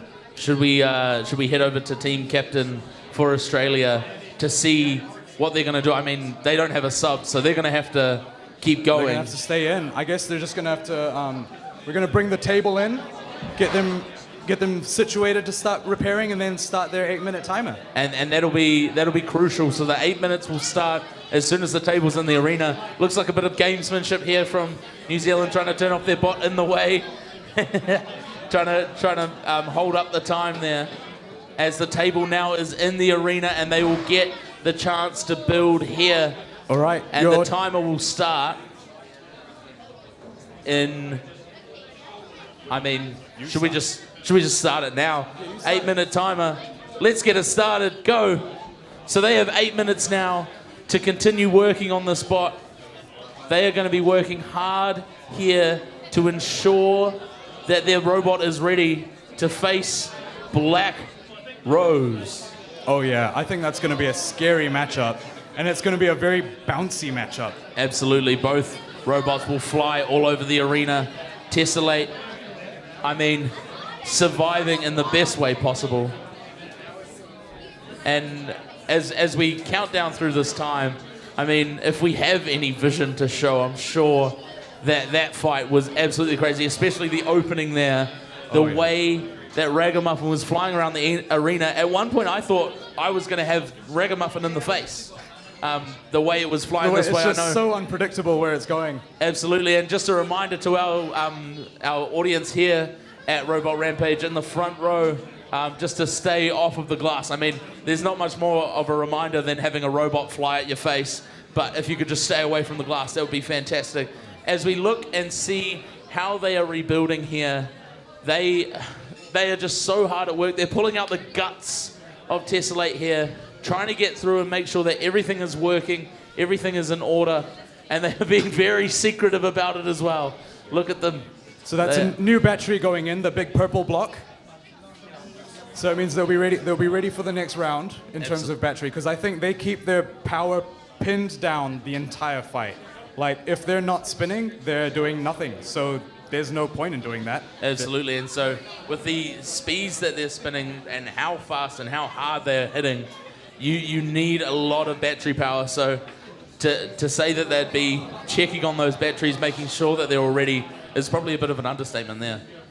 Oh yeah, for sure. And I'm sure like the first thing you do is your damage assessment. You got to open the robot, look at everything that's gone wrong inside, and then you have to decide what is important enough to deal with right now. If you have 8 minutes, you got to deal with the most important, the most bang for your buck things.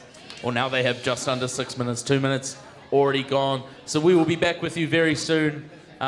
Get a drink, have some food if you'd like, and we'll get ready for these next incredible fights that are coming up.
Wow.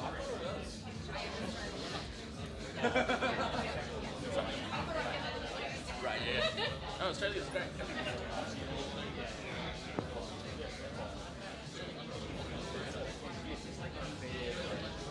Like on the receivers in this. The fucking RPM that your entire lobby doing. I know, I didn't. I was like, I didn't. Wow, I sort of do that. I was like, it did the Holy Grail. Off the front two, the weapon tooth was like, oh.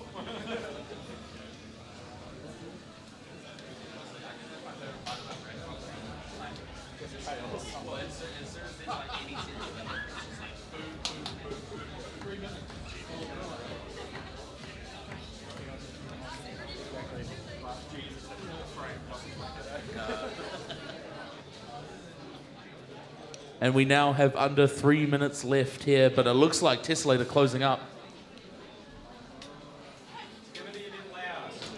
And we're going to have possibly some noise complaints here. So if you don't have earplugs in the front rows, I would consider blocking your ears. So there's like a big upward shot that they took from Ragamuffin. So they're just fixing it.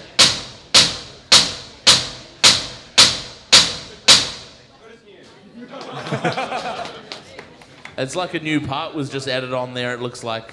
Yeah, it seems a bit OP that they just got a new armor like that. Yeah, I mean, well, you can just see the amount of damage it can actually withstand. If you're hitting it with a hammer as hard as you can, and that's fixing it, I mean, that's something you're not really seeing every day. Yeah, like first if you get hit up, you got to hit it back down. This is true. And then it just cancels it out. So it's good as new. It's what they want. But can I just take a moment to geek out about Ragamuffin? Yes, absolutely. Let's what do a it. cool robot. I think every time I watch that bot fight, I'm always in awe watching that thing ping pong around, or pinball around the entire arena. It happens because the weapon it's about like half the mass of that robot. It must be like 2 kilograms or something, and that bot is only like 4 or 5 kg. I heard the operator say that the frame doesn't like when it flies around like that. And to be honest, standing in the corner and seeing Ragamuffin just aiming straight towards my face.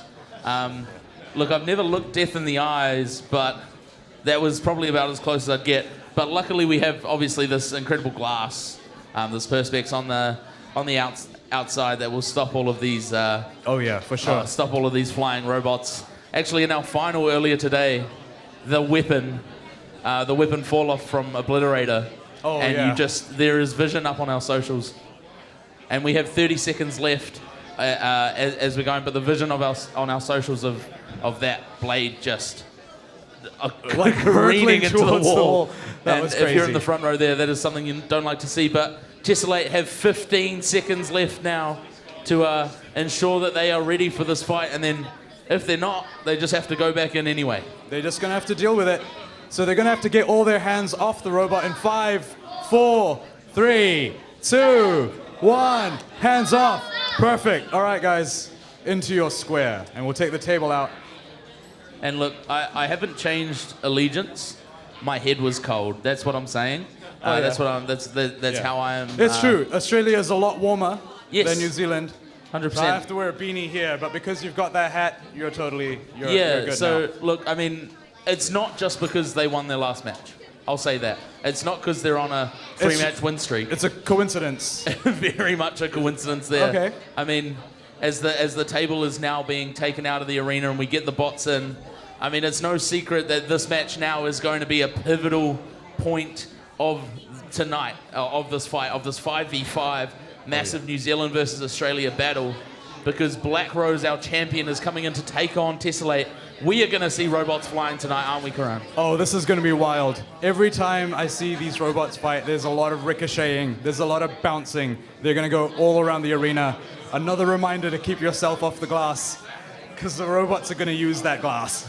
Absolutely, yes. So as Black Rose enters the arena now, we will get set, we will get ready, we'll get this arena closed, and we'll get into this fight. Both these teams have 2 robots left, including these 2 here, so this is very, very pivotal for... So they've got these bots in this current match, and then they've got the subbed out bots. Absolutely, yes. And So nothing else. Nothing else after that. Oh, So we are in the championship rounds now, the knockout stages here. This is very, very important. And it's actually neck and neck. They're tied at this point.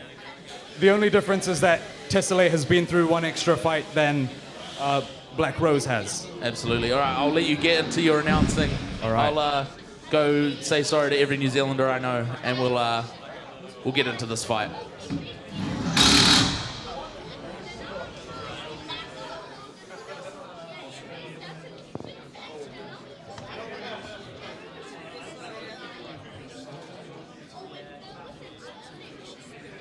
Alrighty, the box has been sealed.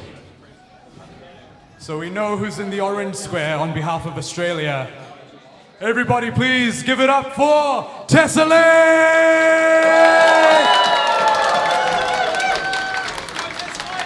Look at that spin, all right. And in the blue square, beautiful, deadly, and blooming with Kiwi pride. Beneath the pedals lies precision steel, and every move is a thorn in your side. Graceful in motion, brutal on impact. This bot doesn't know how to wilt. It only knows how to win. So, if you smell roses in the air, don't relax. Run. Because this garden cultivates damage. And tonight, the arena belongs to the bloom that bites. Everyone please put your hands together for Black Rose!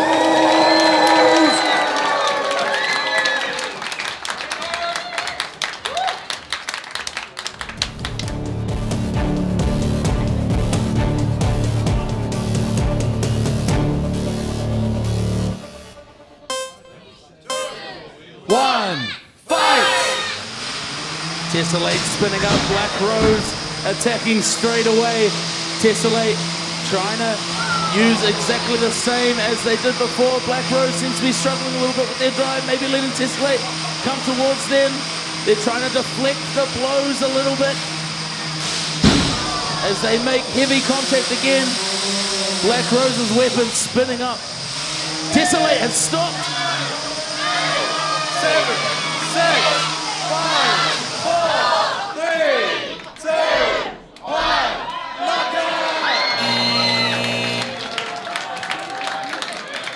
That was wild. Over in like 30 seconds or something. Absolutely. I mean, look, Tessellate had a very, very hard fight. They only had 8 minutes to sort it out, and Black Rose, our reigning 2-time champion here at Robot Rampage, just did what it does best. Just got the right hits at the right time, and I mean, Tessellate didn't really stand a chance. I mean, like I said, Black Rose does not know how to wilt, it only knows how to win. That's just how they made this robot. It's crazy. But the builder, Connor, he's also the one that made Ragamuffin. And I just want to point out that both of these two robots love to bounce around the arena.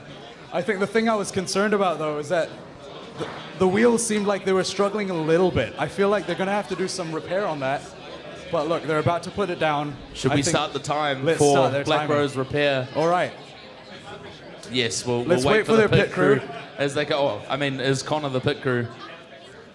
All right, we will start the timer. In 8 minutes 3, starting. 2, 1, go! 8 minutes to build here, and Black Rose again is just like you said, bouncing around the arena. I'm a bit worried about the way that they, the exposed wheels is the only part that I really get worried about for Black Rose, but they seem very durable wheels. Yeah, so the thing I was watching for is that the weapon was spinning really, really well, but it seemed like the drive just wasn't really doing what it usually does. It seemed like Connor was having a bit of trouble getting it to go where he needed it to go. And I think the problem is because Tessellate has such a wide radius. So when you see Tessellate spinning, it takes up so much space. And when Black Rose gets close to Tessellate, what it means is you're almost guaranteed to receive a hit on Black Rose's wheels, right? And I think that's what we saw. After the first couple shots, the wheels just stopped turning as easily as they were before. And you can see Connor now handling the wheels. He's trying to check out what is actually going wrong with them. Are they seizing? Is it something with the bearings? Just checking over everything as well. We're checking the weapons, seeing how they're spinning, seeing if they're spinning freely, that is. And they're getting a new battery in there. The battery seems very, very protected in there as well. It seems like, and the trusty old tape is coming out just to make sure that everything gets stuck in there properly and that there's no detachments throughout That's the fights. right. And I have to point out, the tape is not just to hold things together. The tape is also an insulator, right? So sometimes you can have issues where your cables will get cut or they'll touch the chassis, which is metal. So if you're touching bare metal, you can have shorting problems and things like that. If you're covering things with tape, it keeps you a little bit safer against issues like that. And that's something that you just learn over having fires start inside your robot. Absolutely, and so now we're at 6 minutes remaining for this build time. Nap Time has been working tirelessly throughout. They've had their sub, they're ready to go, and it seems like New Zealand is in a really, really strong position here. Because Nap Time, if they beat Black Rose, they will have to fight again. Which is just like, that is a big ask, fighting against Black Rose and then being asked to back up after that again. That's right. And who are they going to have to go up against? It's going to be the team. Oh, I forgot what it was. Oh no, is it on the screen? It's not on the screen. Panic. Who was it? Does anyone know who was New Zealand? It was Boris. It was Boris. Thank you, audience. I know someone was paying attention. Hey, Boris is a crowd favorite actually, so that's true. That's probably the first name that came to mind because they are ready to go as well. So they've been having time to sit and rebuild and make sure that everything is going well. But Black Rose, I mean, do we expect Black Rose to dominate? As we look at the replay here, and you just see the big collisions that are going on, and Black Rose doing some dancing as well. Some fancy pirouettes. I give it a 8.5 out of 10. And see, this is the moment I thought there's an issue with the drive. And then takes a big hit on the other side, but still the drive is only struggling on the initial side. So they're clearly able to take some of those hits. I think there must have been an issue going into the match with the side that was struggling. Yes, definitely. And I mean, you look at Black Rose able to absorb those hits with those wheels, which is why they are so durable, and it's something that we've seen them do time after time against those types of bots, especially we saw it against Obliterator in the final this morning as well, just absorbing that damage through the wheels and then using those spinning drums to really affect damage on the other robots. So I'm excited to see how Black Rose backs up. They have 4 minutes left, so half of their rebuild time is now gone, and they will be back into their fight, into possibly the last fight of the night. Yeah, it could be the last one, or there could be another one after that. But we do have a grudge match happening after those. Oh, so the last fight of the competition, and then we'll have a grudge match following that one. Yes, of the team battle. It's kind of like a Pokemon battle, yes, where you don't know which Pokemon's going to come out next, so you got to be ready. Yes. Yeah. Except they all know who's coming now, so it's a little bit of a cat and mouse game there. Well, there's only one Pokemon left. Yes. Yeah. You're down to your last Pokemon. You've used it all. You've actually taken one back. You took one back, and then you're gonna have to put it back in. Yes. Yeah. So everyone knows what's coming, but it's still gotten some time to rest, recuperated a bit, and we are seeing some frantic conversations with the New Zealand team here.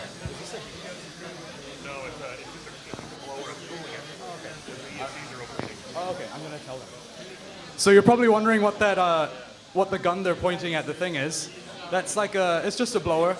The ESCs appear to have been overheating, so I think they're just trying to cool things down, keep the temperature low. In such a tight, packed area with really hot components, with a lot of power going through, it's bound to get really, really hot. Like those things get I don't know, 100 degrees probably. More? Less? Probably more. Who knows? I wouldn't touch it. Actually, that's a way to phrase it. Usually after a fight, I wouldn't touch the bare robot's internals myself. No. Yeah. When you say 100 degrees, were you talking like... Celsius. Oh, so metric, not freedom? Yeah. Okay. I only use Celsius and Kelvin. Oh, right, fair enough. I mean, because we talk about pounds, right, how big these robots are, we usually refer to them in pounds because it's a round number, which is obviously part of that freedom units. Actually, you remind me of a question that my physics professor asked me back during high school. So I want to know if you know the answer. I'm going to give you an answer now. Probably not. You can give me an answer. It's just a maths question, but it has to do with temperature. Okay. What temperature is twice as hot as 10 degrees Celsius?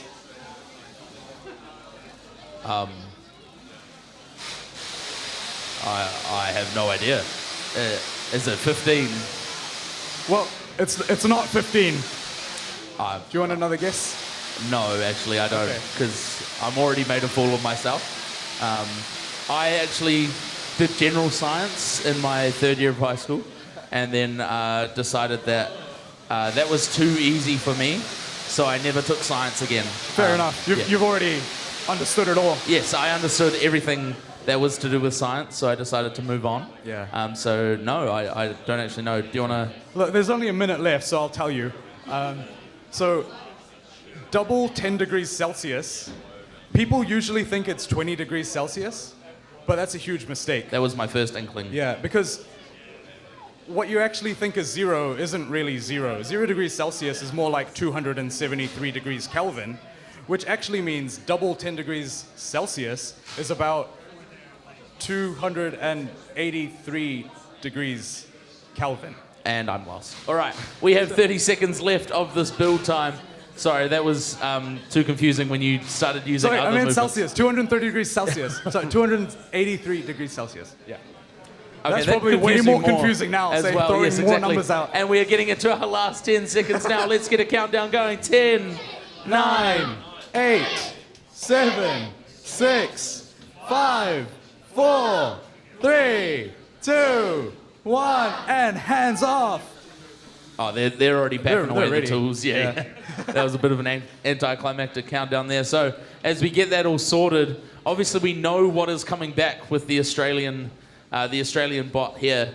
They have been rebuilding and reworking nap time and going through and ensuring that they are ready to go. I've been confirmed by them that they are good to go on that one. So it'll be interesting to see how they work here and if they can if they can take down Black Rose and make sure that Black Rose is really almost left and able to continue, and they can continue on with this this competition. So we're getting the table out now. Black Rose heading over to the blue square, heading over to the New Zealand side, and then we will bring in Nap Time as well into the arena and get this fight set up. This is could be possibly our last of the team event today, so we will need some big some big energy going as these robots are in the arena ready to fight. But Karan, I'll pass it back over to you and let you introduce us. Oh, look, we still have to hype this up, because if New Zealand wins this fight, right, they're going to win the team battle. This is the international challenge, comes down to this. This is match point. Oh, right. Right? Well, you are the hype man. Oh, okay. I guess I'll talk about it then.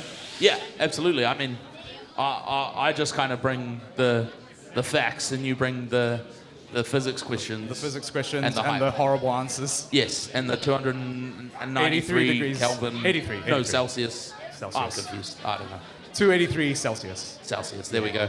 Easy. That confused It's me. easy. Yes. Yeah. 10 times 2 is 283. Why didn't I think of that? Obviously, yeah. Yes. All right. So, what have we got here? So it looks like the arena is being closed. So let me switch to this other mic. I will step out of. Alrighty. The arena has been shut. And just another reminder that if New Zealand wins this one, then the international team battle is over and it goes to Team New Zealand. But Australia could fight back and bring in their other sub. There could be one more match. All right. For Team New Zealand, everybody make some noise for Black Rose!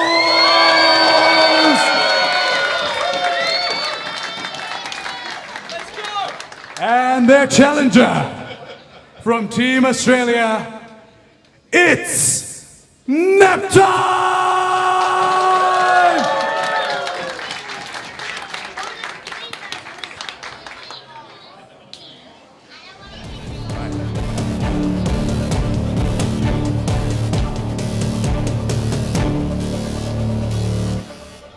Three, two, one, fight! It all comes down to this.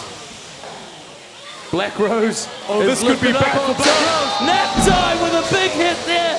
What can Black Rose do?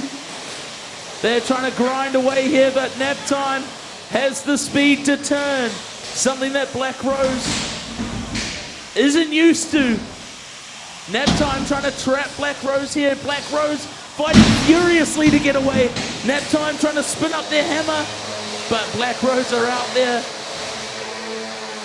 And now it's just a waiting game for Black Rose as they try some intimidation tactics there, but they are on top. Nap Time, can they get down? Big damage.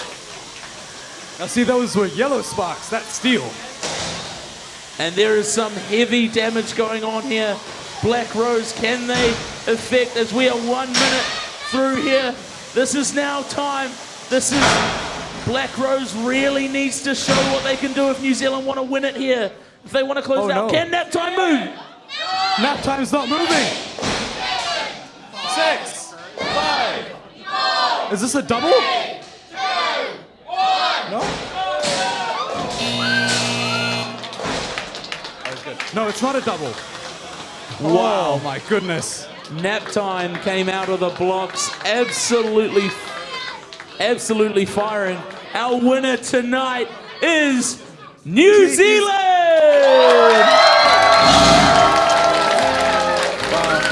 I am so lucky I took off that hat. Oh yeah, you would have looked really silly about now if you still had it on. Absolutely. As the anthem plays, I feel something here. This is a monumental moment. I do get a bit emotional. Yes, I do get emotional, and we do have a presentation, so if we could invite the captain of Team New Zealand and all of Team New Zealand as well to come on through over to this side of the arena. Get all the fighters through here.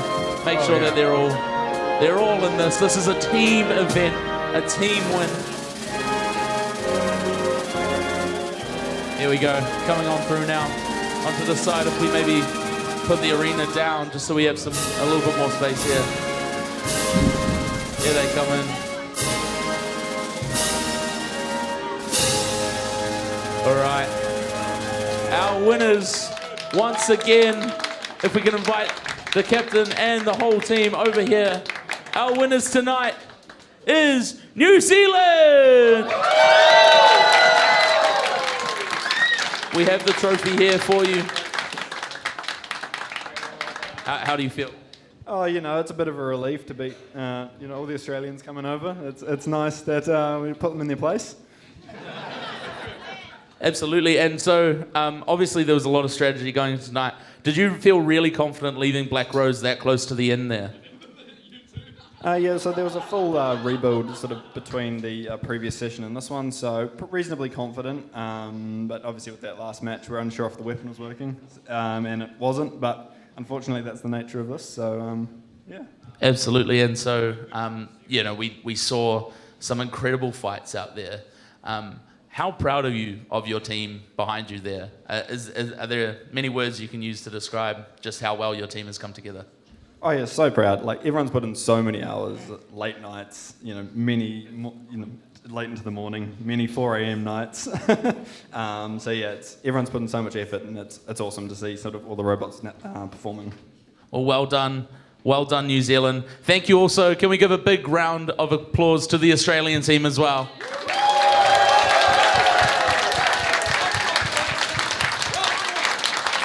So that is it for the official event. However, we do have a special grudge match to come. If you do want to stick around, if you do want to hang around, we do have that. However, our team event has been won by New Zealand, which is just fantastic for us Kiwis here. But if you do want to stick around, we do have another fight, so feel free. And if you are heading off now, thank you guys so much, you in-studio audience, for coming. You have been incredible. Thank you so much. Give yourself a round of applause. And if you are watching live on stream, thank you so much for coming along as well. We have absolutely loved the support all weekend. You have been amazing. Thank you. This has been Robot Rampage. Good night.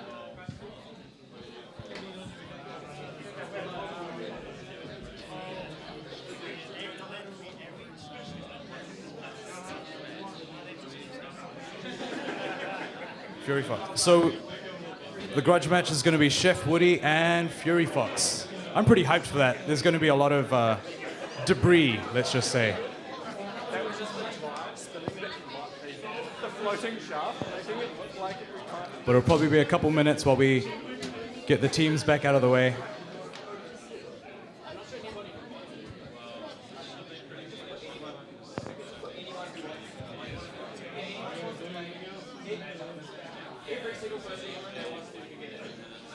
Okay, so I'm hearing some chatter from the event organizers, and they're basically saying any robot that's here that wants to be put into the arena for this fight is allowed to. That's what I overheard. I don't know how many of them are going to do it. I don't know how many are ready. So I guess it'll be a free-for-all.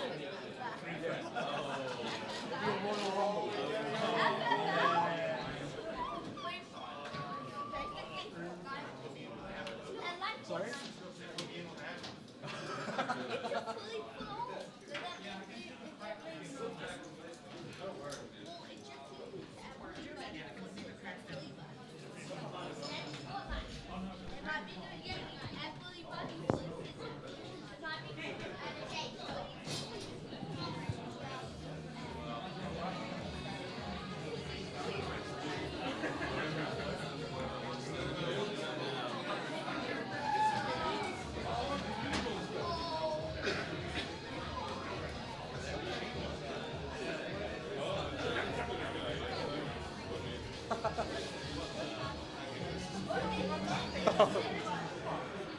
Okay, there are some robots I was not expecting. Obliterator's coming back.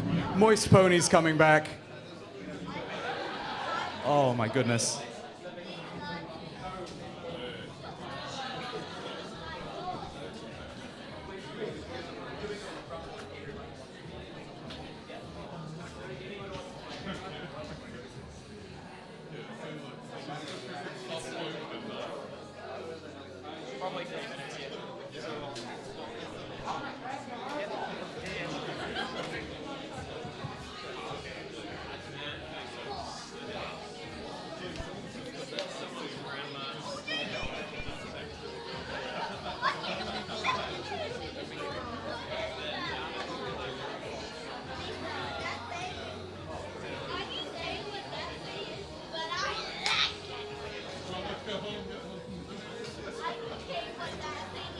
Okay, so I think we're gonna do the Rumble, and then we're still gonna do Chef Woody versus Fury Fox after that.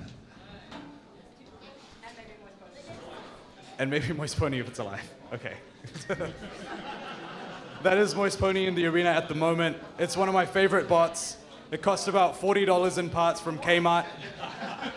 It's a plush unicorn duct taped to a RC car. Can I see the controller? Show me the controller. This is literally the controller, right? You can buy these from Kmart. They're like $40, and you can compete in events like this. You probably won't do well, but okay, no, having said that, Knocked out 2 vertical spinners. Yeah, Moist Pony actually has like a pretty crazy record.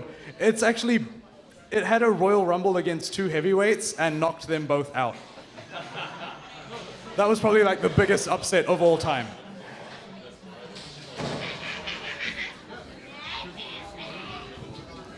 Earlier today, one of Moist Pony's wheels fell off, and they couldn't reattach it, so they just duct taped a knife to the side.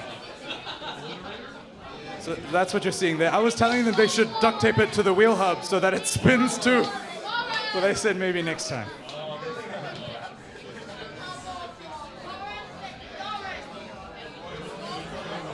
So in the arena, we've got Moist Pony, Obliterator, Nap Time is back. And we've got Boris too. Oh, this is going to be destructive. I wasn't expecting destructive bots to be like, oh yeah, I'm ready for another fight. I thought they would be not wanting to repair anymore. It's like Sunday night, they've got work tomorrow morning.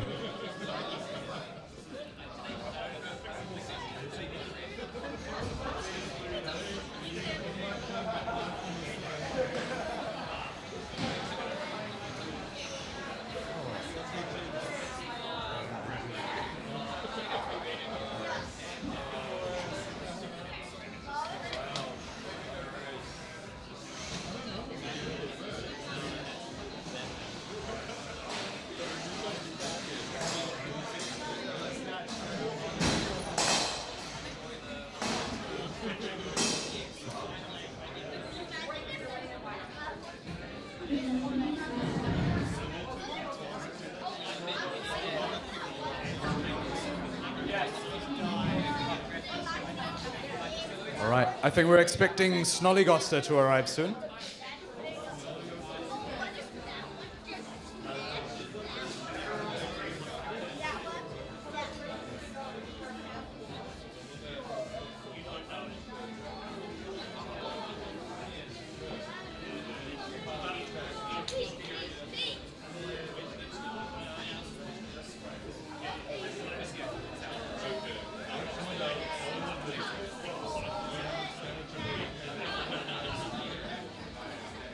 Oh, there's Haymaker.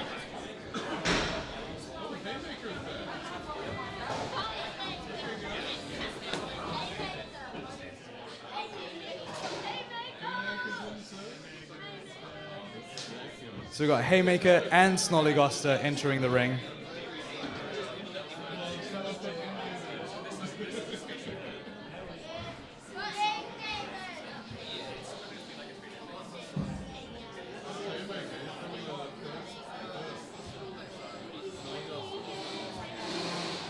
I bet all the people who left feel silly now, eh?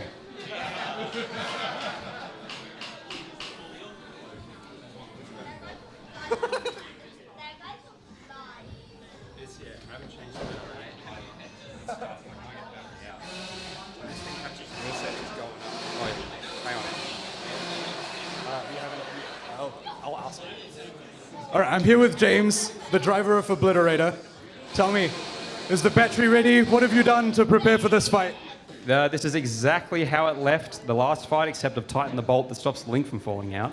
Same battery, loose belt, busted drive. It seems to drag on things, but that's what we're here for. I want to wreck it so I can build a new one next time. That's what we're trying to do. That's awesome. It's like when you're wishing for your phone to die so you can get a new one. And so you just throw it into an arena with 1, 2, 3, 4, 5. 5 killer robots? That's how. Anyone got a phone they don't want anymore? No? Okay. All right then. The box has been closed. All right, everybody, let's just make some noise for everybody. For the Team New Zealand, Team Australia, the rivalry aside, we love us all. We're here for the sport. All right, teams. Your 3 minutes starts in 3. Oh, wait, we'll wait for this. Soon. 3, 2, 1, fight! All right, so all the spinners starting to spin, except for Boris. Moist Pony, braving Obliterator once. Oh, I don't know how to commentate this. But everyone's going for Obliterator. It's the one thing with a giant weapon taking up the middle of the arena. Haymaker and Obliterator, massive collision, going at each other again. And near the front we've got Goster messing with Moist Pony. Meanwhile, Boris and Naptime going for it too. There's 3 battles happening at once. Now Obliterator and Haymaker joining the fray with the others. Naptime not grinding as much as we hope. Oh, Obliterator around the arena. That's a belt. I saw the belt come out. I think that weapon is going to slow down now. I think Obliterator is dead. We've got 3 bots still moving. Oh. So we've got Haymaker, Goster, and Boris. So Obliterator is like a spinning weapon with no wheels right now.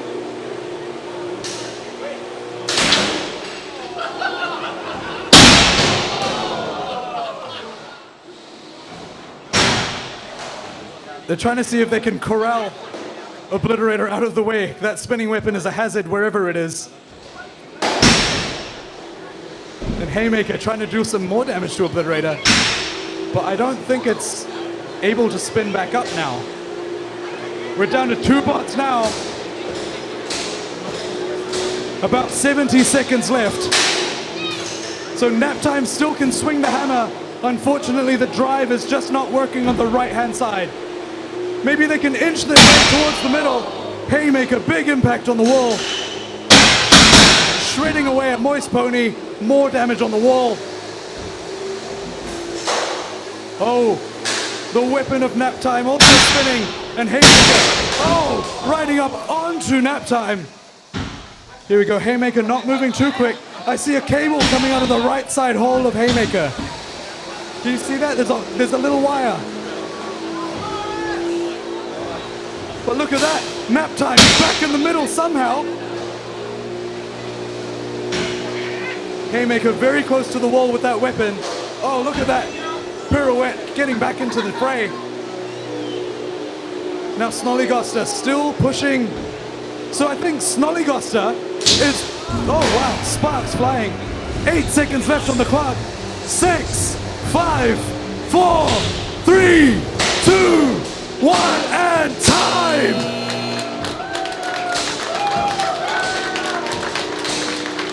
Big round of applause. Oh, what a match.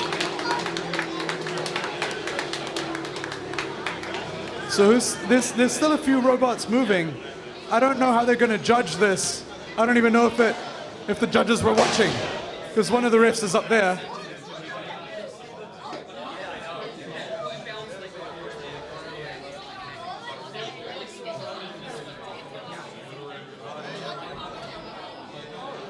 I think this should go to the audience decision, eh?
How do we decide who wins? It's gonna have to be an audience decision, but all right. Just shout out who do you think won? Okay, I was hearing two names. I was hearing Boris and I was hearing Haymaker. So we're gonna do a loud off to see who gets the loudest cheer, and then they'll be the one who takes home the Rumble victory, okay? All right, if you think that Haymaker won, give us a big roar now!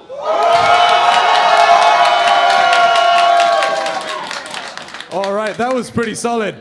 All right, now how about for Boris? Give us a shout!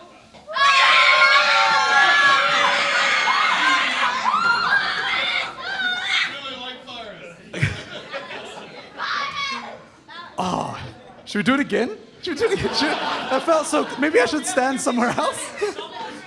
Okay, no, one more time. For Haymaker.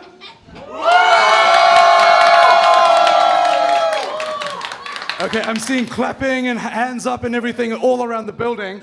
And for Boris. Oh, it's close, but I think it's gonna go to Haymaker. Oh, that was an awesome battle. But we are setting up for the last undercard match of the night with a surprise edition of Moist Pony.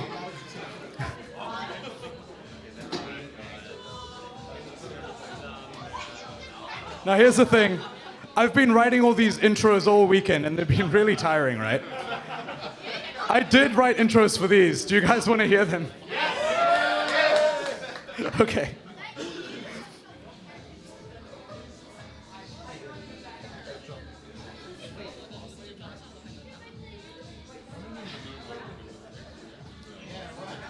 Who do you guys think's gonna win? Orange or blue? You think orange? Yeah, orange is a pretty cool looking weapon, eh? And they've got like those 4 little sharp prongs. I think they're gonna be able to like maybe pop the tires on Moist Pony. That was like cinematic masterpiece. That was beautiful. You should just put it on Chef Woody. Just give it to Chef Woody.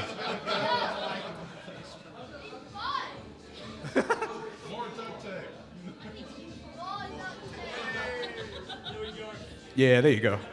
That'll be good.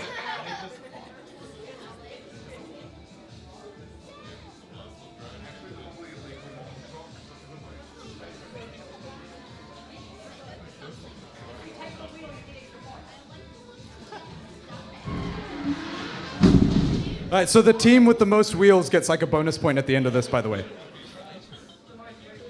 The most wheels at the end will get a bonus point. Sorry? No, not reels, wheels. Wheels. The most wheels at the end will get a bonus point from me.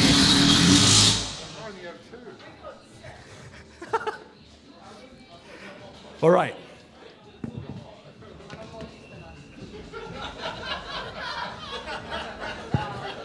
The box has been shut. In the blue square. He's not here to serve. He's here to slice. With a cleaver in one hand and chaos in the other. He dices dreams and flambés fear. Tonight's special, fox stew. Seasoned with spite, seared with steel. Bon appetit, battlers. It's time to taste defeat from the one and only Chef Woody!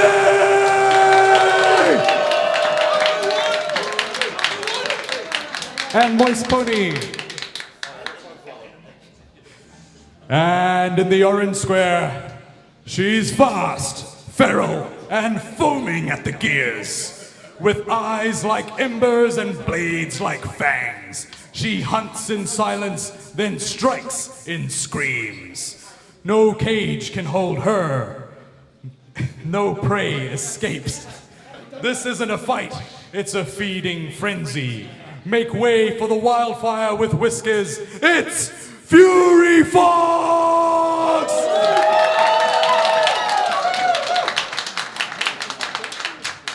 All right, here we go. one bot hunts, one bot cooks, but only one bot eats tonight.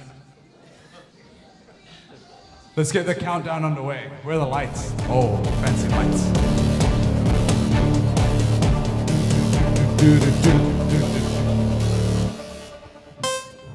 2, 1, fight! Strategic option, I guess. Chef Woody straight into action, but Fury Fox spinning up. Can they chew away at Chef Woody's wedge or his armor? Oh my god! Sparks there! I didn't know you could spark wood! Oh, this is mayhem! The wheel in the ceiling! Oh, the flips! Fury Fox, you madman! Now look, that dancing thing is because the weapon is so heavy. Oh! What? No one can move! They're stuck! Look, he might be able to free himself! He's still moving! Can he get himself off of Moist Pony? Look, the ref hasn't started counting things down. This might be entangled. Where's the ref? Are we counting this? Do we unstick? We should pause the time and unstick. Oh wait, no, this is a... Okay, we've paused the time. Where's the ref? You're not even here. We need an unstick.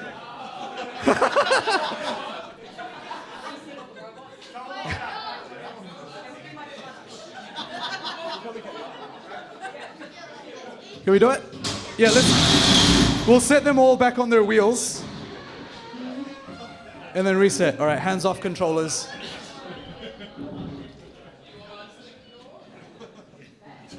There's so much fluff.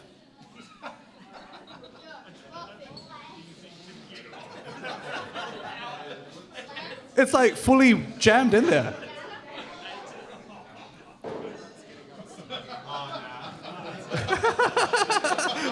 That's so wrecked.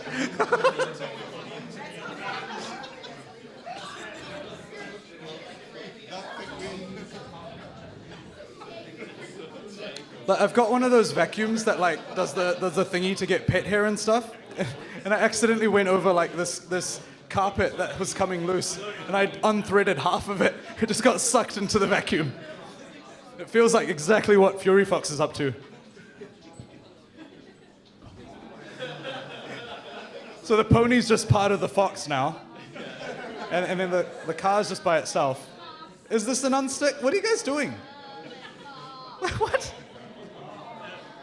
Okay, they're coming back out.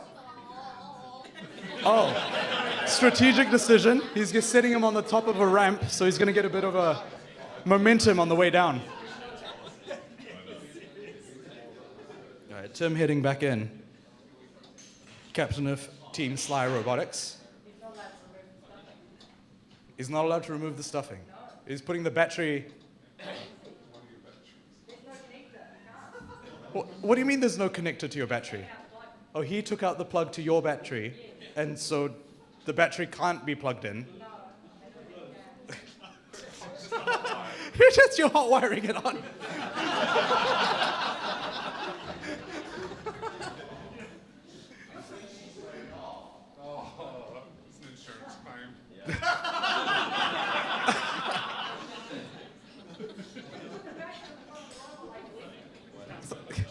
Okay, all right.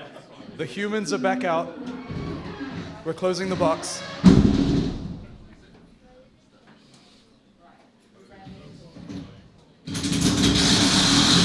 I don't even know which robots can move at this point. All right, can we get the countdown back on? 2, 1, fight! All right, so Chef Woody can move. Moist Pony can't really move, but Fury Fox has got it. He's got a fox tail now, whipping it around. Using it as a tail whip. Chef Woody's defense is lowered. Oh, so Fury Fox can spin now, but it looks like it's scraping against the ground with its own weapon. You can see the weapon kind of bouncing up and down inside its place. All those sparks against the ground, if you can see them. Inching closer to Chef Woody. He needs the forks to get under, and then he's going to make a rush. There he goes. Can he go forward? Not quite. They're struggling with traction.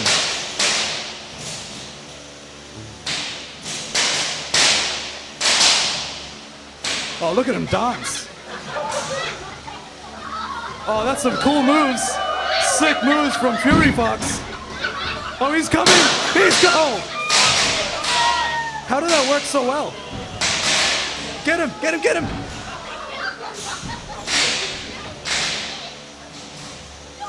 Yeah, here he goes, shredding away at Chef Woody. 40 seconds left. Can he get a few more of these shots? Oh!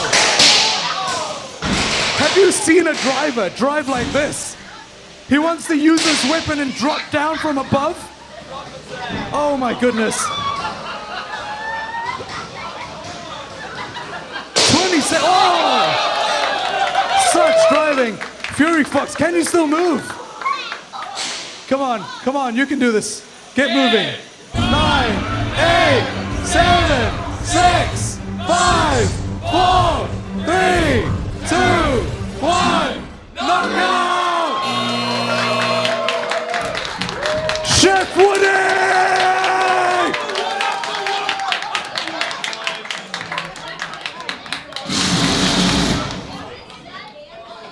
What an amazing final fight of the evening. Chef Woody taking it away by knockout. What an upset. He had the help from Moist Pony. Final second knockout. You don't see that every day. This kind of thing. Oh, what a match. Such expert driving from Tim, the driver of Fury Fox. Oh, celebration from Moist Pony. Thank you, Tim, for your barrel. Awesome performance from all you drivers. Joseph, awesome driving on Chef Woody. Oh, thank you, crowd, for being such an awesome audience tonight. Thank you for joining me. I've been Karan. It's been awesome. Have an awesome night. Get home safely. Thank you, bro. Thank you. That was awesome. See you guys. Thank you and good night.